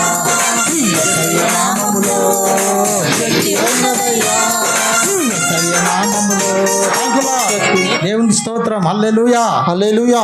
యేసయ్య నామము చెబితేనే సాతాను గానికి ఏమైపోతుంది చెప్పాలి? యేసయ్య నామం చెప్తే సాతాను గానికి ఏమైపోతుంది? వణుకుడు స్టార్ట్ అవుతుంది. అందుకే యేసయ్య రక్తములో ఏమున్నది అంటే ఆయన జీవం ఉన్నది. ఈ రక్తము ఎవరి రక్తము అంటే పరిశుద్ధుని రక్తము. హల్లెలూయా. హల్లెలూయా. ఆయన పరిశుద్ధుడు, దేవుడు పరిశుద్ధుడు. అలాగే సంపూర్ణ మానవుడిగా వచ్చిన వాడు కూడా పరిశుద్ధుడు. నాలో పాపం ఉన్నదని ఎవడు స్థాపింపగలడు? ఎవడు స్థాపించలేకపోయాడు, ఎవడు నిరూపించలేకపోయాడు. యేసయ్య రక్తము పాపికి విడుదలనిచ్చే రక్తము. యేసయ్య రక్తము స్వస్థతనిచ్చే రక్తము. అందుకే యెషయా గ్రంథము 53వ అధ్యాయం 5వ వచనం చదవండి. ఆయన పొందిన దెబ్బల చేత మనకు స్వస్థత కలుగుచున్నది. ఆయన పొందిన దెబ్బల చేత మనకి ఏమున్నదట? స్వస్థత. మన అతిక్రమమ క్రియలను బట్టి అతడు గాయపరచబడెను, మన దోషములను బట్టి నలగొట్టబడెను, అతని మీద పడెను.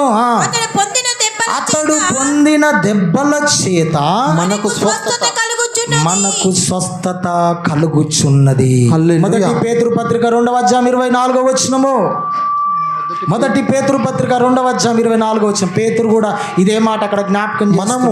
మనము పాపముల విషయమై చనిపోయి నీతి విషయమై బ్రతికినట్లు ఆయన తానే తన శరీరమందు మన పాపములను ప్రాణం మీద మోసుకొని ఆయన పొందిన గాయముల చేత మీరు స్వస్థత మనకు ఏమున్నదట? స్వస్థత ఉన్నది. అదే మొదటి పేతురు పత్రిక 1వ అధ్యాయము 19వ వచనం చదవండి. అమూల్యమైన రక్తము చేత అనగా ఆకాశమును నిర్దోషమును నిష్కలంకమునకు గొర్రెపిల్ల అయినటువంటి క్రీస్తు రక్తము చేత విమోచింపబడితిరని మీరెరుగుదురు కదా. దేవునికి మహిమ కలుగును గాక.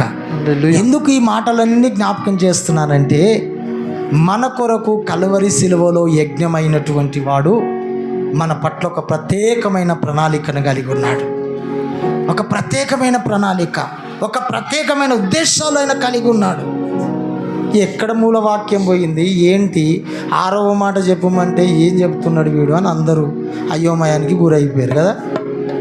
వీడు ఎత్తుకున్న రాగమేంది, వాయిస్తున్న తాళమేంది కదా.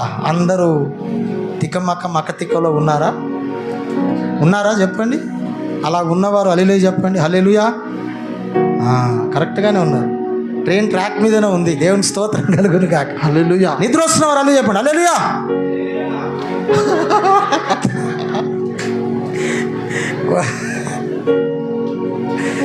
దేవుని స్తోత్రం. ఎంత మంచి వాళ్ళు కదా, యథార్థంగా ఒప్పుకున్నారు. వారిని బట్టి చప్పట్లు కొట్టాలి మనం. ఎందుకు ఒప్పుకోవడం కూడా అది దేవుని సన్నిధికి వచ్చి కప్పుకోవాలా ఒప్పుకోవాలా చెప్పండి. దేవుని మహిమ కలుగును గాక. ప్రియ దేవుని బిడ్డలారా, నేను ఎక్కడ పోలేదండి, ఎక్కడ పోలేదు. బైబిల్ గ్రంథములో ఉన్నాను.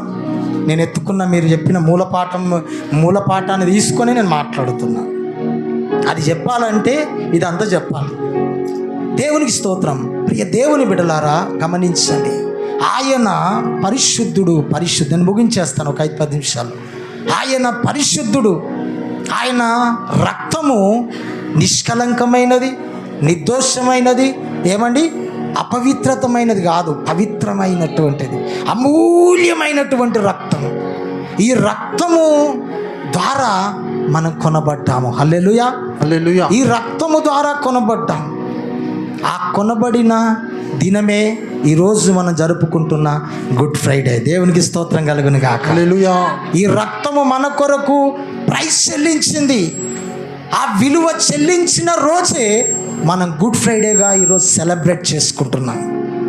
దేవుని సంగమా, ఆయన చూడండి, ఆయన సిలువ మరణాన్ని ఒక్కసారి జ్ఞాపకం చేసుకుందాం.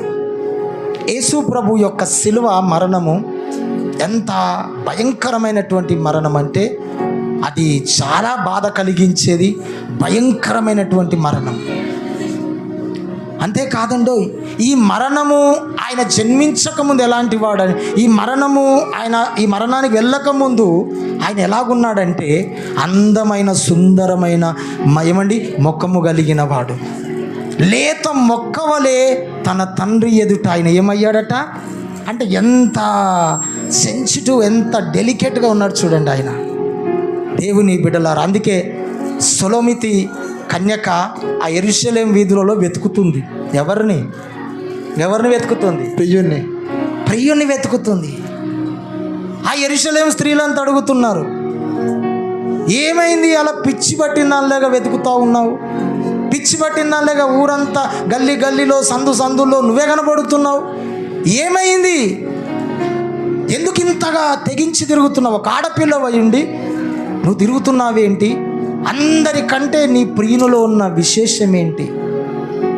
వేరే ప్రియుని కంటే నీ ప్రియుని యొక్క విశేషము ఏమిటి అని వాళ్ళు అడుగుతుంటే ఆ ప్రియురాలు చెబుతుంది, నా ప్రియుడు ధవలవర్ణుడు. హల్లెలూయా, హల్లెలూయా. నా ప్రియుడు రత్నవర్ణుడు.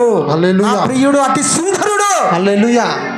నా ప్రియుడు అతి కాంక్షణీయుడు. నా ప్రియుడు 10,000 మందిలో ఉన్నను నేను అలాగూ గుర్తుపట్టేస్తాను. గట్టిగా చప్పట్లు కొట్టాలి. హల్లెలూయా. నా ప్రియుడు ఎంత అందము కలిగిన వాడంటే ఆయన అందముతో ఎవ్వరు కూడా సమముగా లేరు. యేసయ్య లాంటి అందగాడు ఎవరు భూమి మీద లేరు. అలాంటి వాడు ఇక ఉండబోడు కూడా. ఆమేన్. 10,000 మందిలో నా ప్రియుడు యేసు ధవల వర్ణుడు అతి కాంక్షణీయుడు, తన ప్రేమ వేయి నదుల విస్తారము, తన ప్రేమ వేయి నదుల విస్తారము, వేవేల నోళ్ళతో కీర్తింతుడు, వేవేల నోళ్ళతో కీర్తింతుడు, ఒక దివ్యమైన సంగతితో నా హృదయము ఉప్పొంగెను, ఒక దివ్యమైన నా హృదయము ఉప్పొంగెను. హల్లెలూయా. ఏమండి, ఆయన అందగాడ కాదు చెప్పాలి, అందగాడ కాదా? ఎంత అందగాడంటే నేనైతే నాకు ఒక ఆశ అండి, ఏంటంటే యేసయ్య దగ్గరికి పోయిన తర్వాత ఆయన కాళ్ళ మీద కూర్చొని ఆయన ఏమంటారు ఆ యొక్క బుగ్గలను ఎట్లా పట్టుకొని కొరకాలని ఉందంటే అంత కొరకాలని, గట్టిగా అగ్గిచ్చి ముత్తాడి ఎంత అదవుతా అంత. అరే మామూలుగా మనము ఆ చిన్నోడు శామ్యుయల్ బ్రదర్ వాళ్ళ బాబుని చూస్తేనే విడిచిపెట్టలేకపోతున్నాం. మరి ఆ చిన్నోని కూడా సృష్టించిన యేసయ్య ఎంత అందగాడో. హల్లెలూయా. ఎంత అందగాడండి యేసయ్య. దేవుని బిడ్డలారా, అంత అందగాడు మన యేసయ్య. ఆయన నట లేత మొక్కవలే. యెషయా 53:2 చదవండి ఒక్కసారి. యెషయా 53:2. లేత మొక్క వలె ఎండిన భూమిలో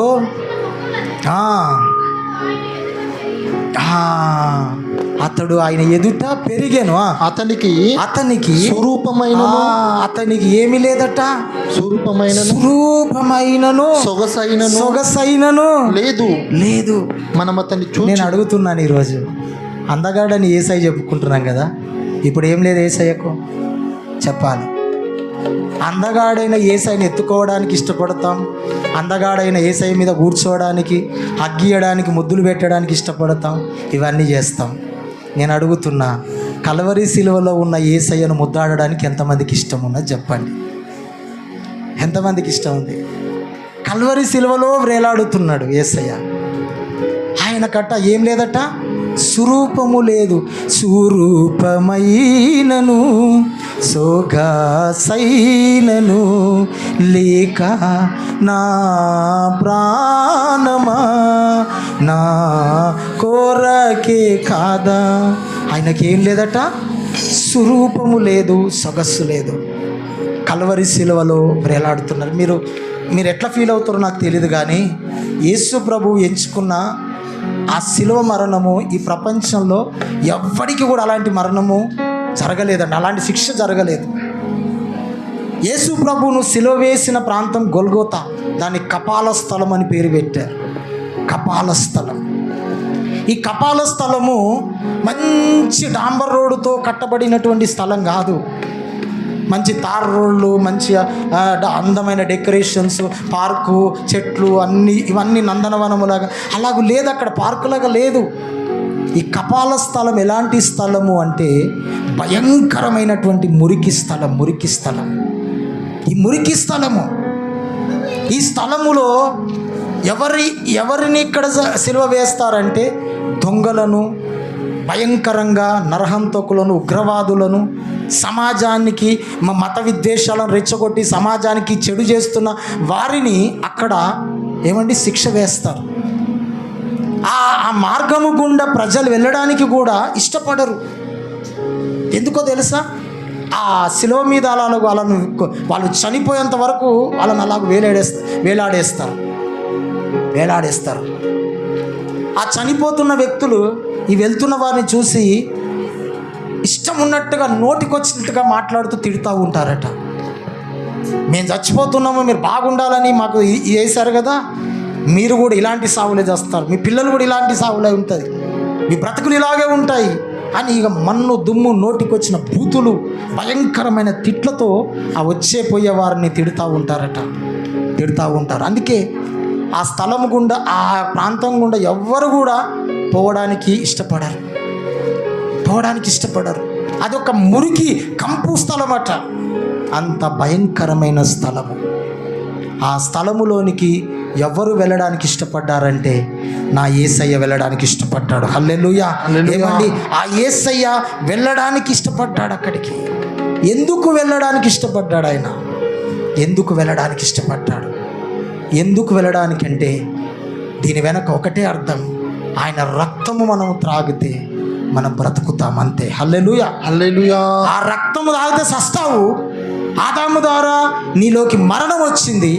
ఆ మరణాన్ని జయించాలి అంటే నువ్వు శత విధాలుగా ఎన్ని ప్రయత్నాలు చేసినా నువ్వు బ్రతకవు, నువ్వు చావే. ఇక నీకు శరణ్యం.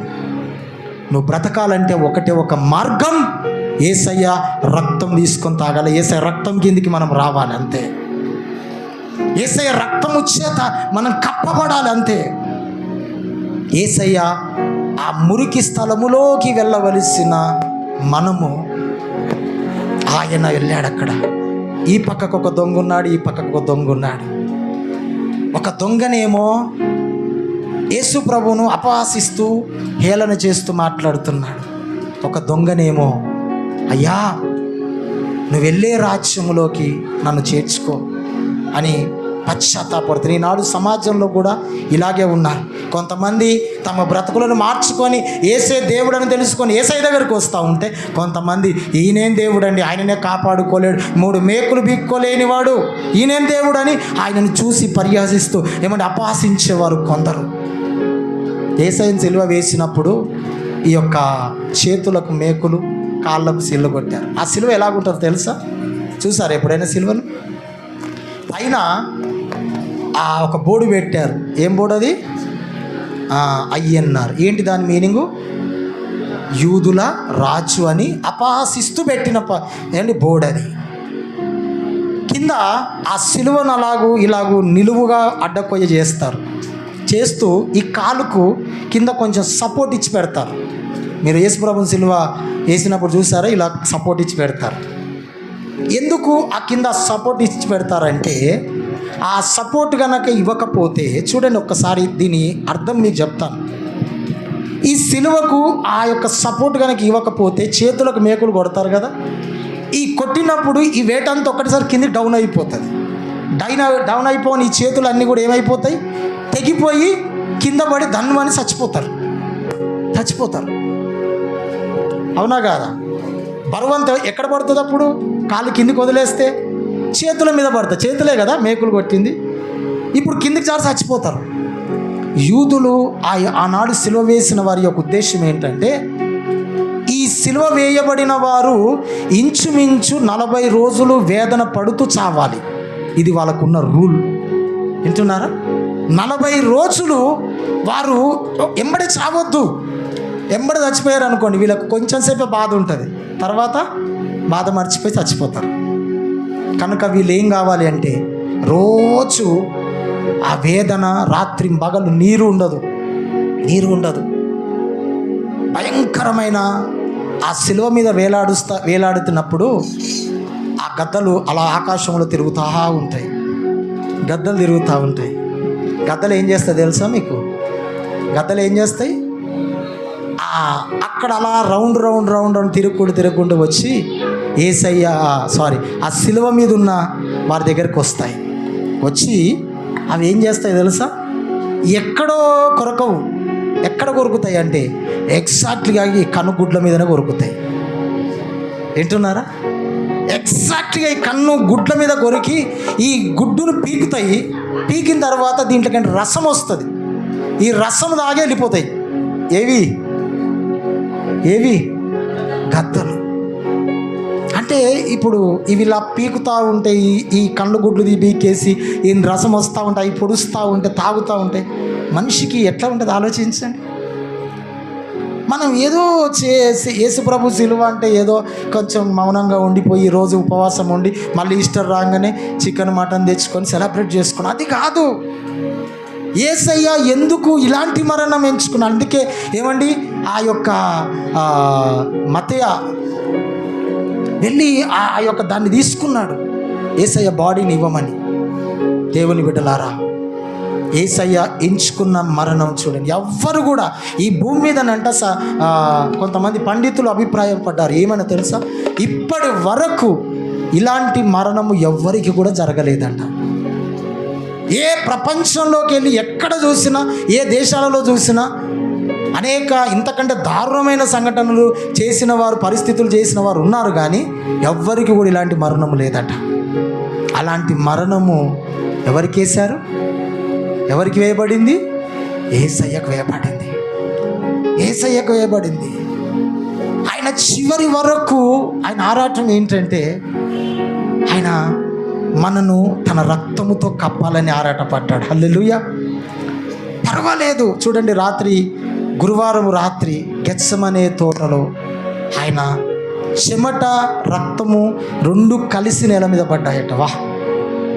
చెమట, రక్తం. ఎంత మెంటల్ మైండ్లోకి వెళ్ళిపోతే ఆ పరిస్థితి వస్తుందని చెప్పండి. సాధారణంగా ఒంటికి చెమట రావడం సహజం, రక్తము కూడా కలిసి వచ్చిందట దాంట్లోకి. ఏంటి, అందరూ దీని గురించి ఒక వర్ణన కూడా చెప్పారు. ఏంటంటే, యేసు ప్రభువు రేపు జరగబోతున్న ఆ శిలువ మరణము ప్రభువు చూపించాడు. ఆ శిలువ మరణానికి భయపడి ఆ పాత్రను తొలగించమని ప్రార్థన చేశాడు. అందుకే అంత హై డిప్రెషన్లోకి ఆయన వెళ్ళిపోయాడు. బీపీ రేజ్ అయిపోయింది అని చెప్పి కొంతమంది అన్నారు.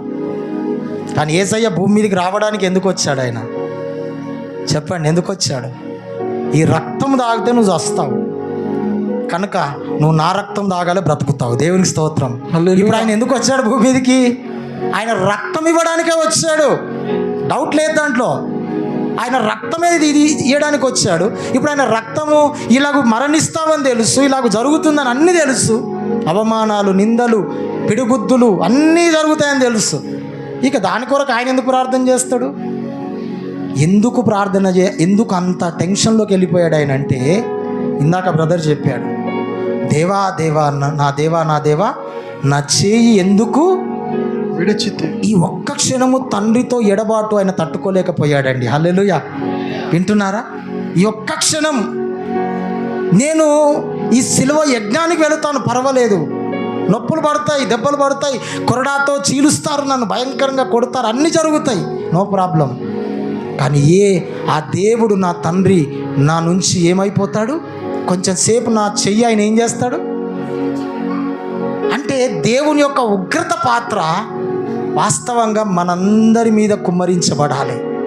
ఇప్పుడు ఎవరి మీద కుమ్మరించబడింది ఆ ఉగ్రత పాత్ర? ప్రభువు అది తట్టుకోలేకపోయాడు. నా చెయ్యి ఎందుకు విడుస్తున్నావయ్యా, నేను తట్టుకోలేనన్నాడు ఆయన. హల్లెలూయా, నేను తట్టుకోలేను నీ చెయ్యి, నువ్వు నా చెయ్యి వదిలిపెడితే, ఈ ఎడబాటు నేను తట్టుకోలేను, నా చెయ్యి విడిచిపెట్టకయ్యా. ఎంత చూడండి, ఉగ్రత పాత్ర భరించాడు ఆయన. ఆ వీపు మీద కొరడాతో కొట్టబడుతున్నప్పుడు ఎప్పుడైనా దాని గురించి అదేమంటే ఆ కొరడ ఎలా తయారు చేస్తారో తెలుసా? కొన్ని రకముల సీసములు అన్నీ కూడా మనము ఏమంటారు దాన్ని, మాంజ, గాలిపటాలు ఎగరేస్తాం కదా, మాంజ తయారు చేస్తారు సీసాలు దంచి. అలాంటి కొన్ని రకాల సీసలు పగలగొట్టి దాని నుంచి ఒక భయంకరంగా దాన్ని తయారు చేస్తారట. అది తయారు చేసి ఆ సీసముతోనే తయారు చేస్తారు, పెంకులు పెడతారు, దానికి వెనకకు గాలాలలాగా ఉంటాయి, పెంకులు పెడతారు. అది కొట్టి ఇలా అన్నప్పుడు ఆ యొక్క శరీరం మీద నాగటి ఛాయలేగా ఘాట్లు వచ్చేస్తాయి. కొన్ని చోట్ల ఆ యొక్క రక్తము, ఆ యొక్క మాంసపు ముద్దలు ఎగిరి పడతాయి. వింటున్నారా? ఇలా కొట్టి ఇలా చీల్చినప్పుడు ఏమవుతుంది? అది మామూలుగా ఇలా కొట్టి తీయరు, మళ్ళా ఇలా కొట్టి దాన్ని ఏం చేస్తారంటే దాన్ని ఇలా తిప్పుతారు, ఇలా తిప్పడం బట్టి ఆ యొక్క సీసాలాగా ఉన్న చివరిలో అవి గుచ్చుకొని ఇక్కడ నుంచి ఇద్దరు ఉంటారు, ఈ పక్కకొక్కడు ఈ పక్కకొక్కడు. వీడు ఇలా కొట్టి ఇలా తీసే వరకు మళ్ళీ వీడు వెంటనే వీడేస్తూ ఉంటాడు. శరీరం అంతా కూడా ఎలాగైపోయింది యేసయ్యదంటే, దున్నబడిన శరీరములాగా మారిపోయింది. ఎందుకొరకు ఇంత వేదన యేసయ్యకు? ఎందుకొరకు ఇంత వేదన? అందము కలిగిన వాడు ఆయన, ఆయనతో అతి సుందరుడు, ఆయనతో పోటీ ఎవరు లేరిక. మన కోసం అందము కోల్పోయాడు. ఎక్కడో ప్లాట్ఫామ్ మీద ఉన్న మా జీవితాలు, ఎక్కడో రోడ్డు మీద వ్యర్థమైపోయి తిరుగుతున్న పని లేని జీవితాలు, సమాజములో పేరు లేదు, ప్రతిష్ట లేదు, డబ్బు లేదు, అందము లేదు, ఏమీ లేదు, తెలివి జ్ఞానములు అంతకంటే లేవు. ఈ దరిద్రుల కొరకు నా యేసయ్య కల్వరి సిలువ మరణాన్ని ఎంచుకున్నాడు. హల్లెలూయా, హల్లెలూయా. చప్పట్లు కొట్టి దేవుని స్తుతించాలి. హల్లెలూయా. యేసు ప్రభువు గురించి ఎన్నో మాటలు చెబుతున్నారు ఈరోజు. ఎందుకయ్యా యేసయ్య ఇంత వేదన? నువ్వు ఒకవేళ క్రైస్తవ మతాన్ని స్థాపించడానికి ఏమైనా వచ్చావా ఇక్కడికి అంటే, నో, క్రైస్తవ మతాన్ని స్థాపించడానికి కాదు, క్రైస్తవుల యొక్క మెజారిటీని పెంచడానికి కాదు, లేకపోతే ఇంకేదో గొప్పగా చేసి ఏదో చేయడానికి కాదు. అందుకొరకు రాలేదు ఆయన. ఎందుకొరకు వచ్చాడంటే, తన రక్తము ద్వారా పాపిని పాపము నుండి విడిపించి యుగాలు నిత్య పరలోకములో ఉంచడానికి ఆయన నరవతారుడిగా భూమి మీదికి వచ్చి కల్వరి సిలువ మరణము ద్వారా తన రక్తమునంతా కార్చివేశాడు. చప్పట్లు కొట్టండి, దేవుని స్తుతించండి. ఆయన మత బోధకుడు కాదు, ఏ బోధకుడు కాదు, మతాన్ని స్థాపించడానికి రాలేదు. ఆయన చెడిపోతున్న లోకాన్ని, వంకర పింకరులుగా నడుస్తున్న లోకాన్ని సరి అయిన మార్గములు నడిపించడానికి, యేసే నేనే మార్గము, ఇదిగో నా మార్గములో మీరు రండి అని పిలవడానికి యేసయ్య వచ్చాడు. హల్లెలూయా. నీ వంకరలను సరి చేయడానికి యేసయ్య వచ్చాడు. చప్పట్లు కొట్టాలా? హల్లెలూయా, హల్లెలూయా.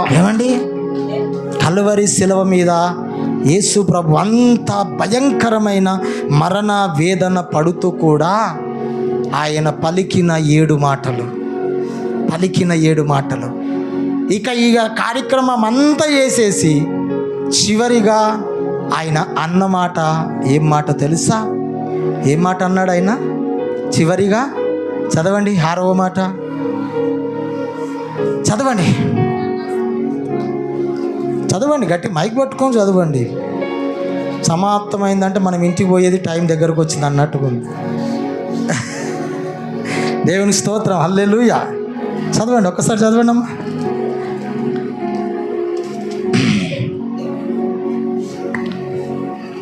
చదవండి, తొందరగా చదవాలి.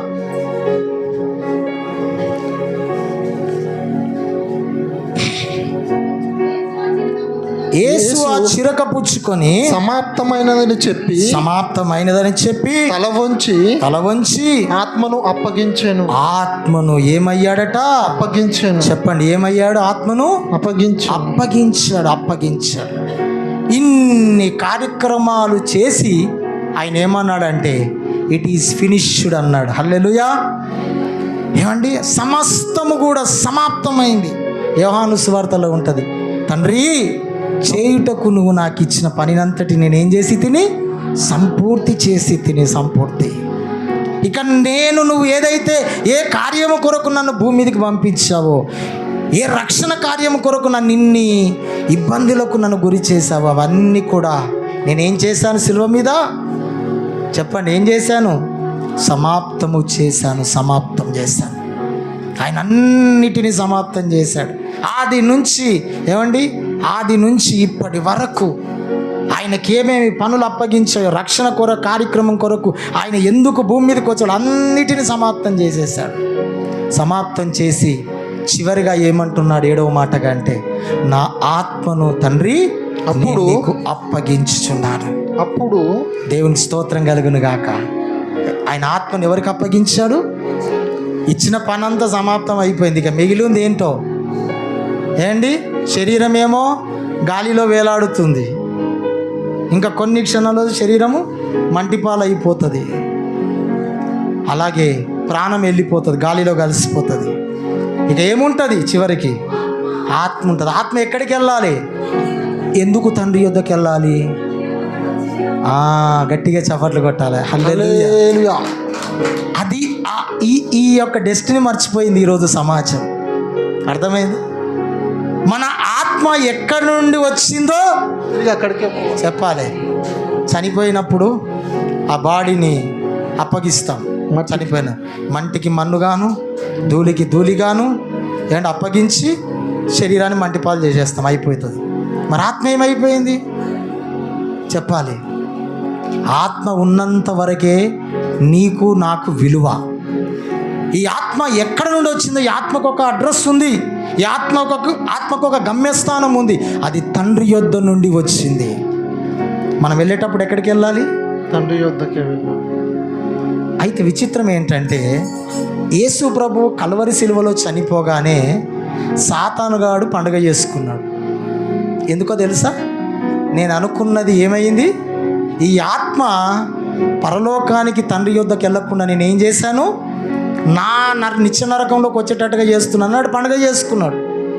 నేను ఎవరిని జయించలేకపోయానో ఆయననే అయిపోయింది. ఆయన పని కథం, బర్కాస్. మరణం మీద మనకేమొచ్చింది? ఇప్పుడు విజయం వచ్చిందని వాడు గంతులు వేసుకొని పండుగ చేసుకున్నాడట, సెలబ్రేట్ చేసుకున్నాడట. కానీ ప్రభువు ఆ మరణపు ముళ్ళును విడగొట్టాడు. దేవునికి మహిమ కలుగును. తన ఆత్మను తండ్రికి అప్పగించడమే కాదండి, వాడు సంతోషిస్తూ ఉన్నాడు. వానికి తెలియదు కదా, ఆత్మను తనకి అప్పగించాడు, శరీరం మంటిపాలైపోతుందని కలలుగా అన్నాడు వాడు.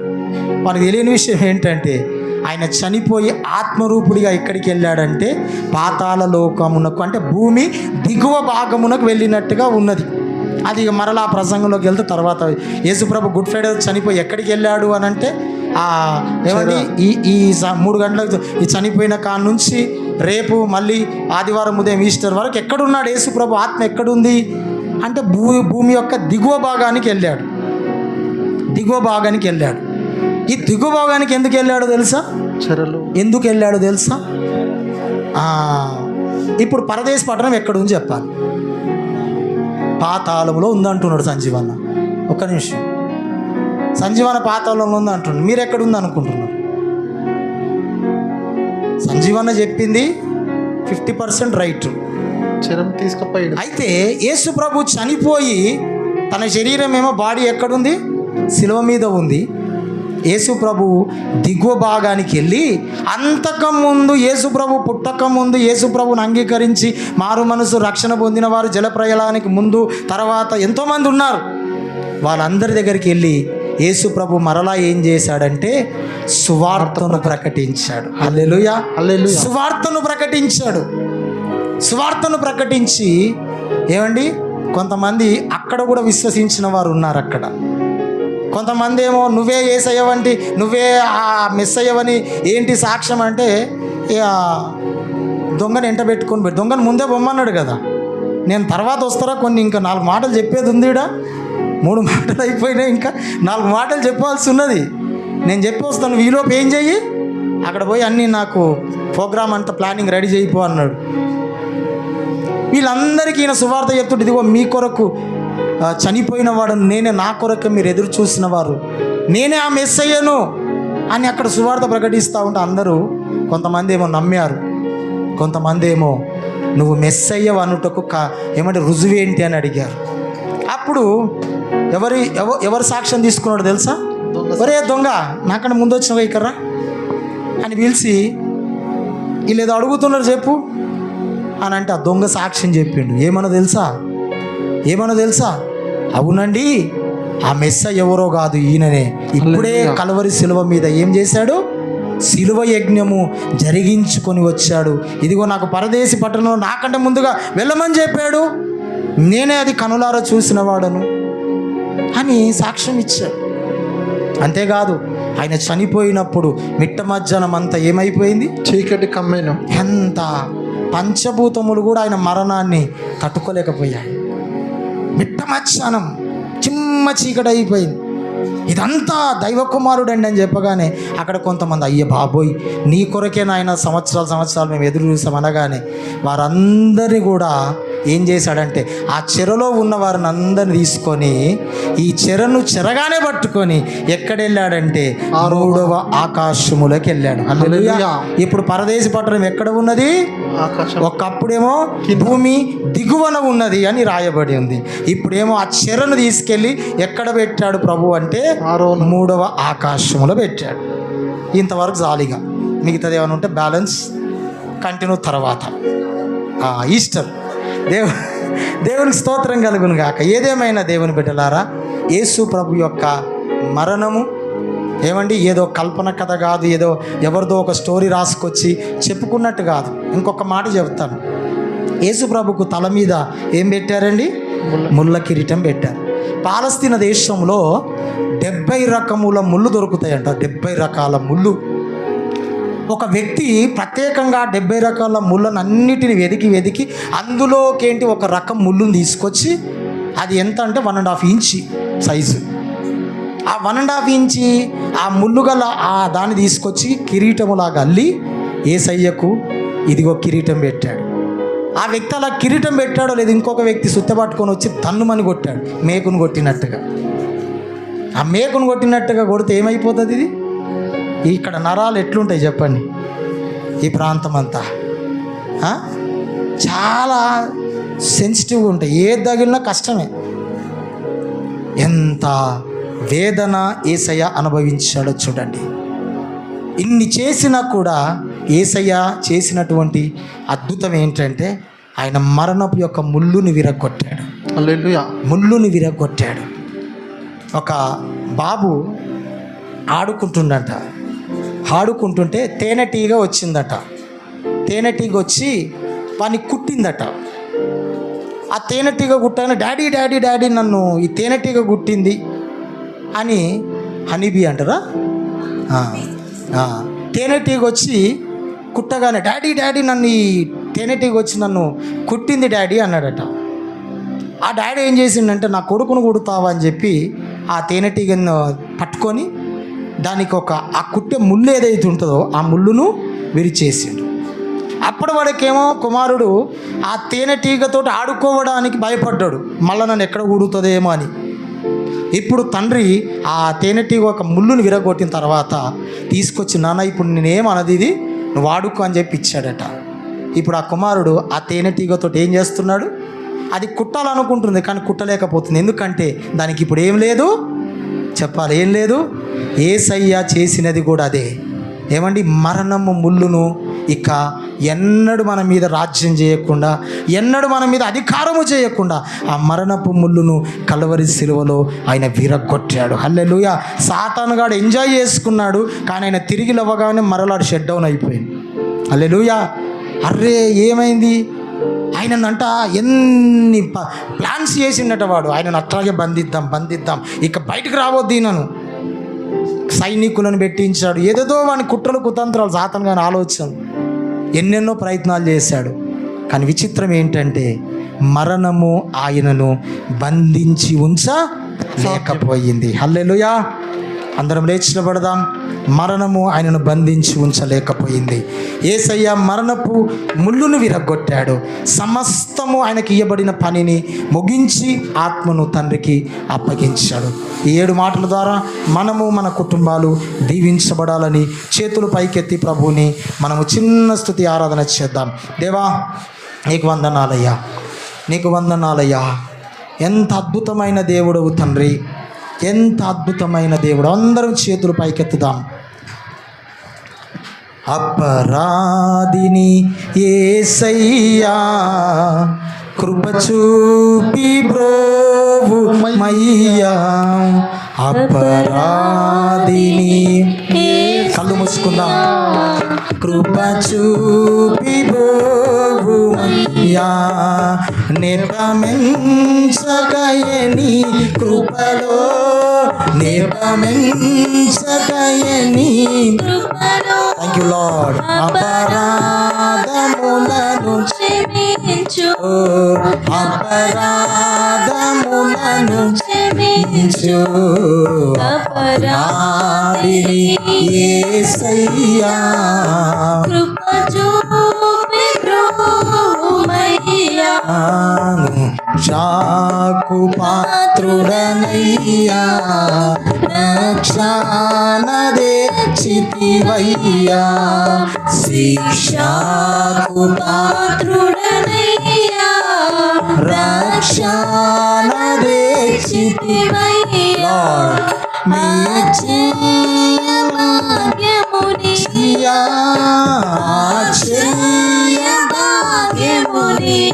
Thank you, Lord.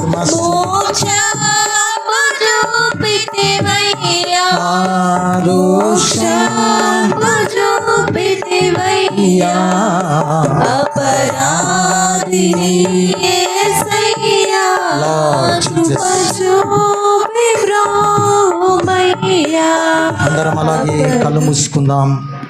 ఎవరికి వారు ప్రార్థన చేద్దాం.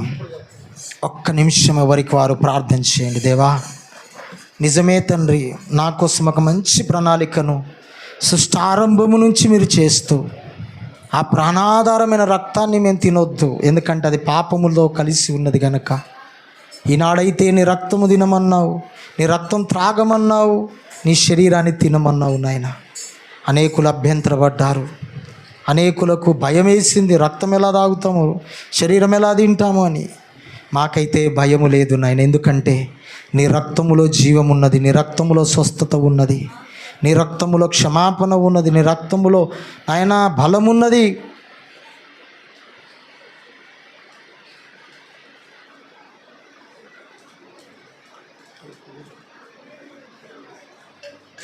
దేవా, నీకే వందనాలు నాయన.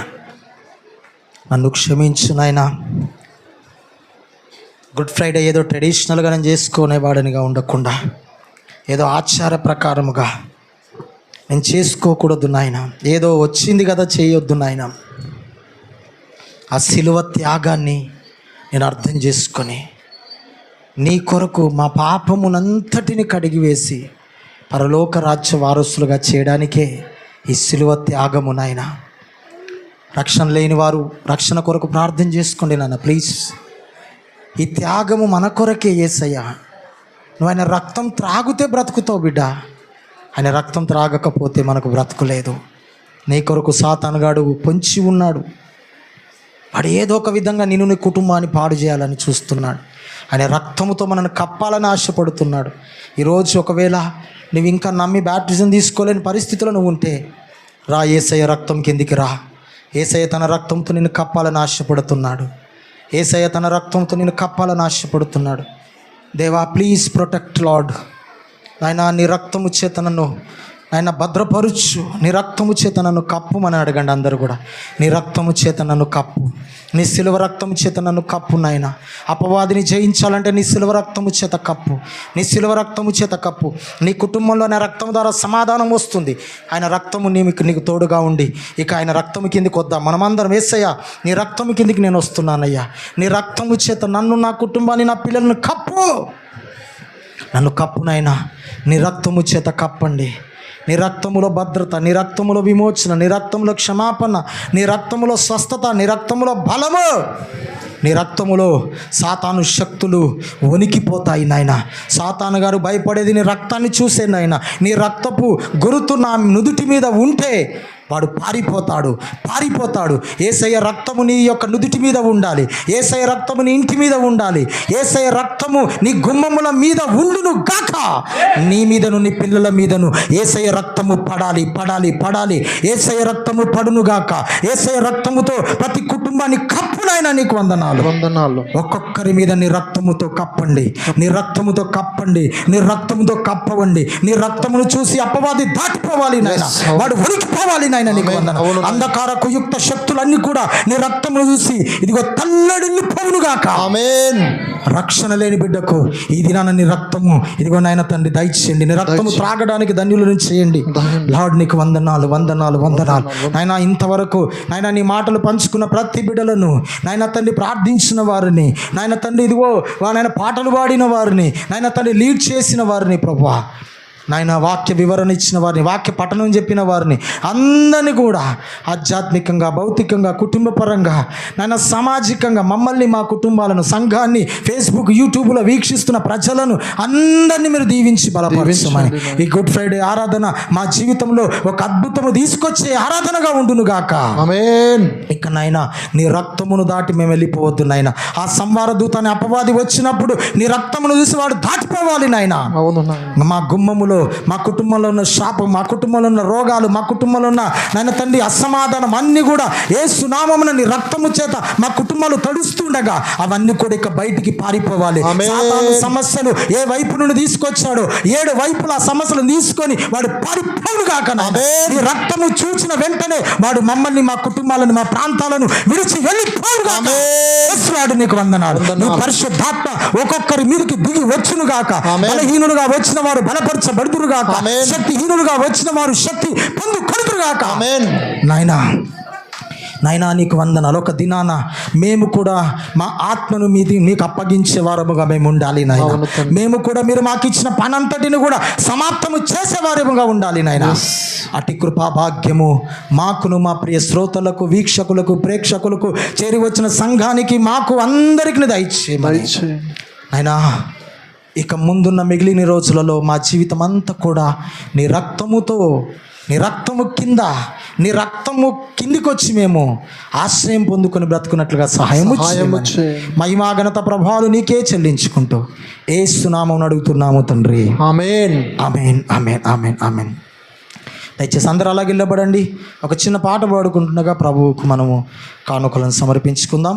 కానుకల తర్వాత ముగింపు ప్రార్థన చేసుకొని సెలవు తీసుకుందాం.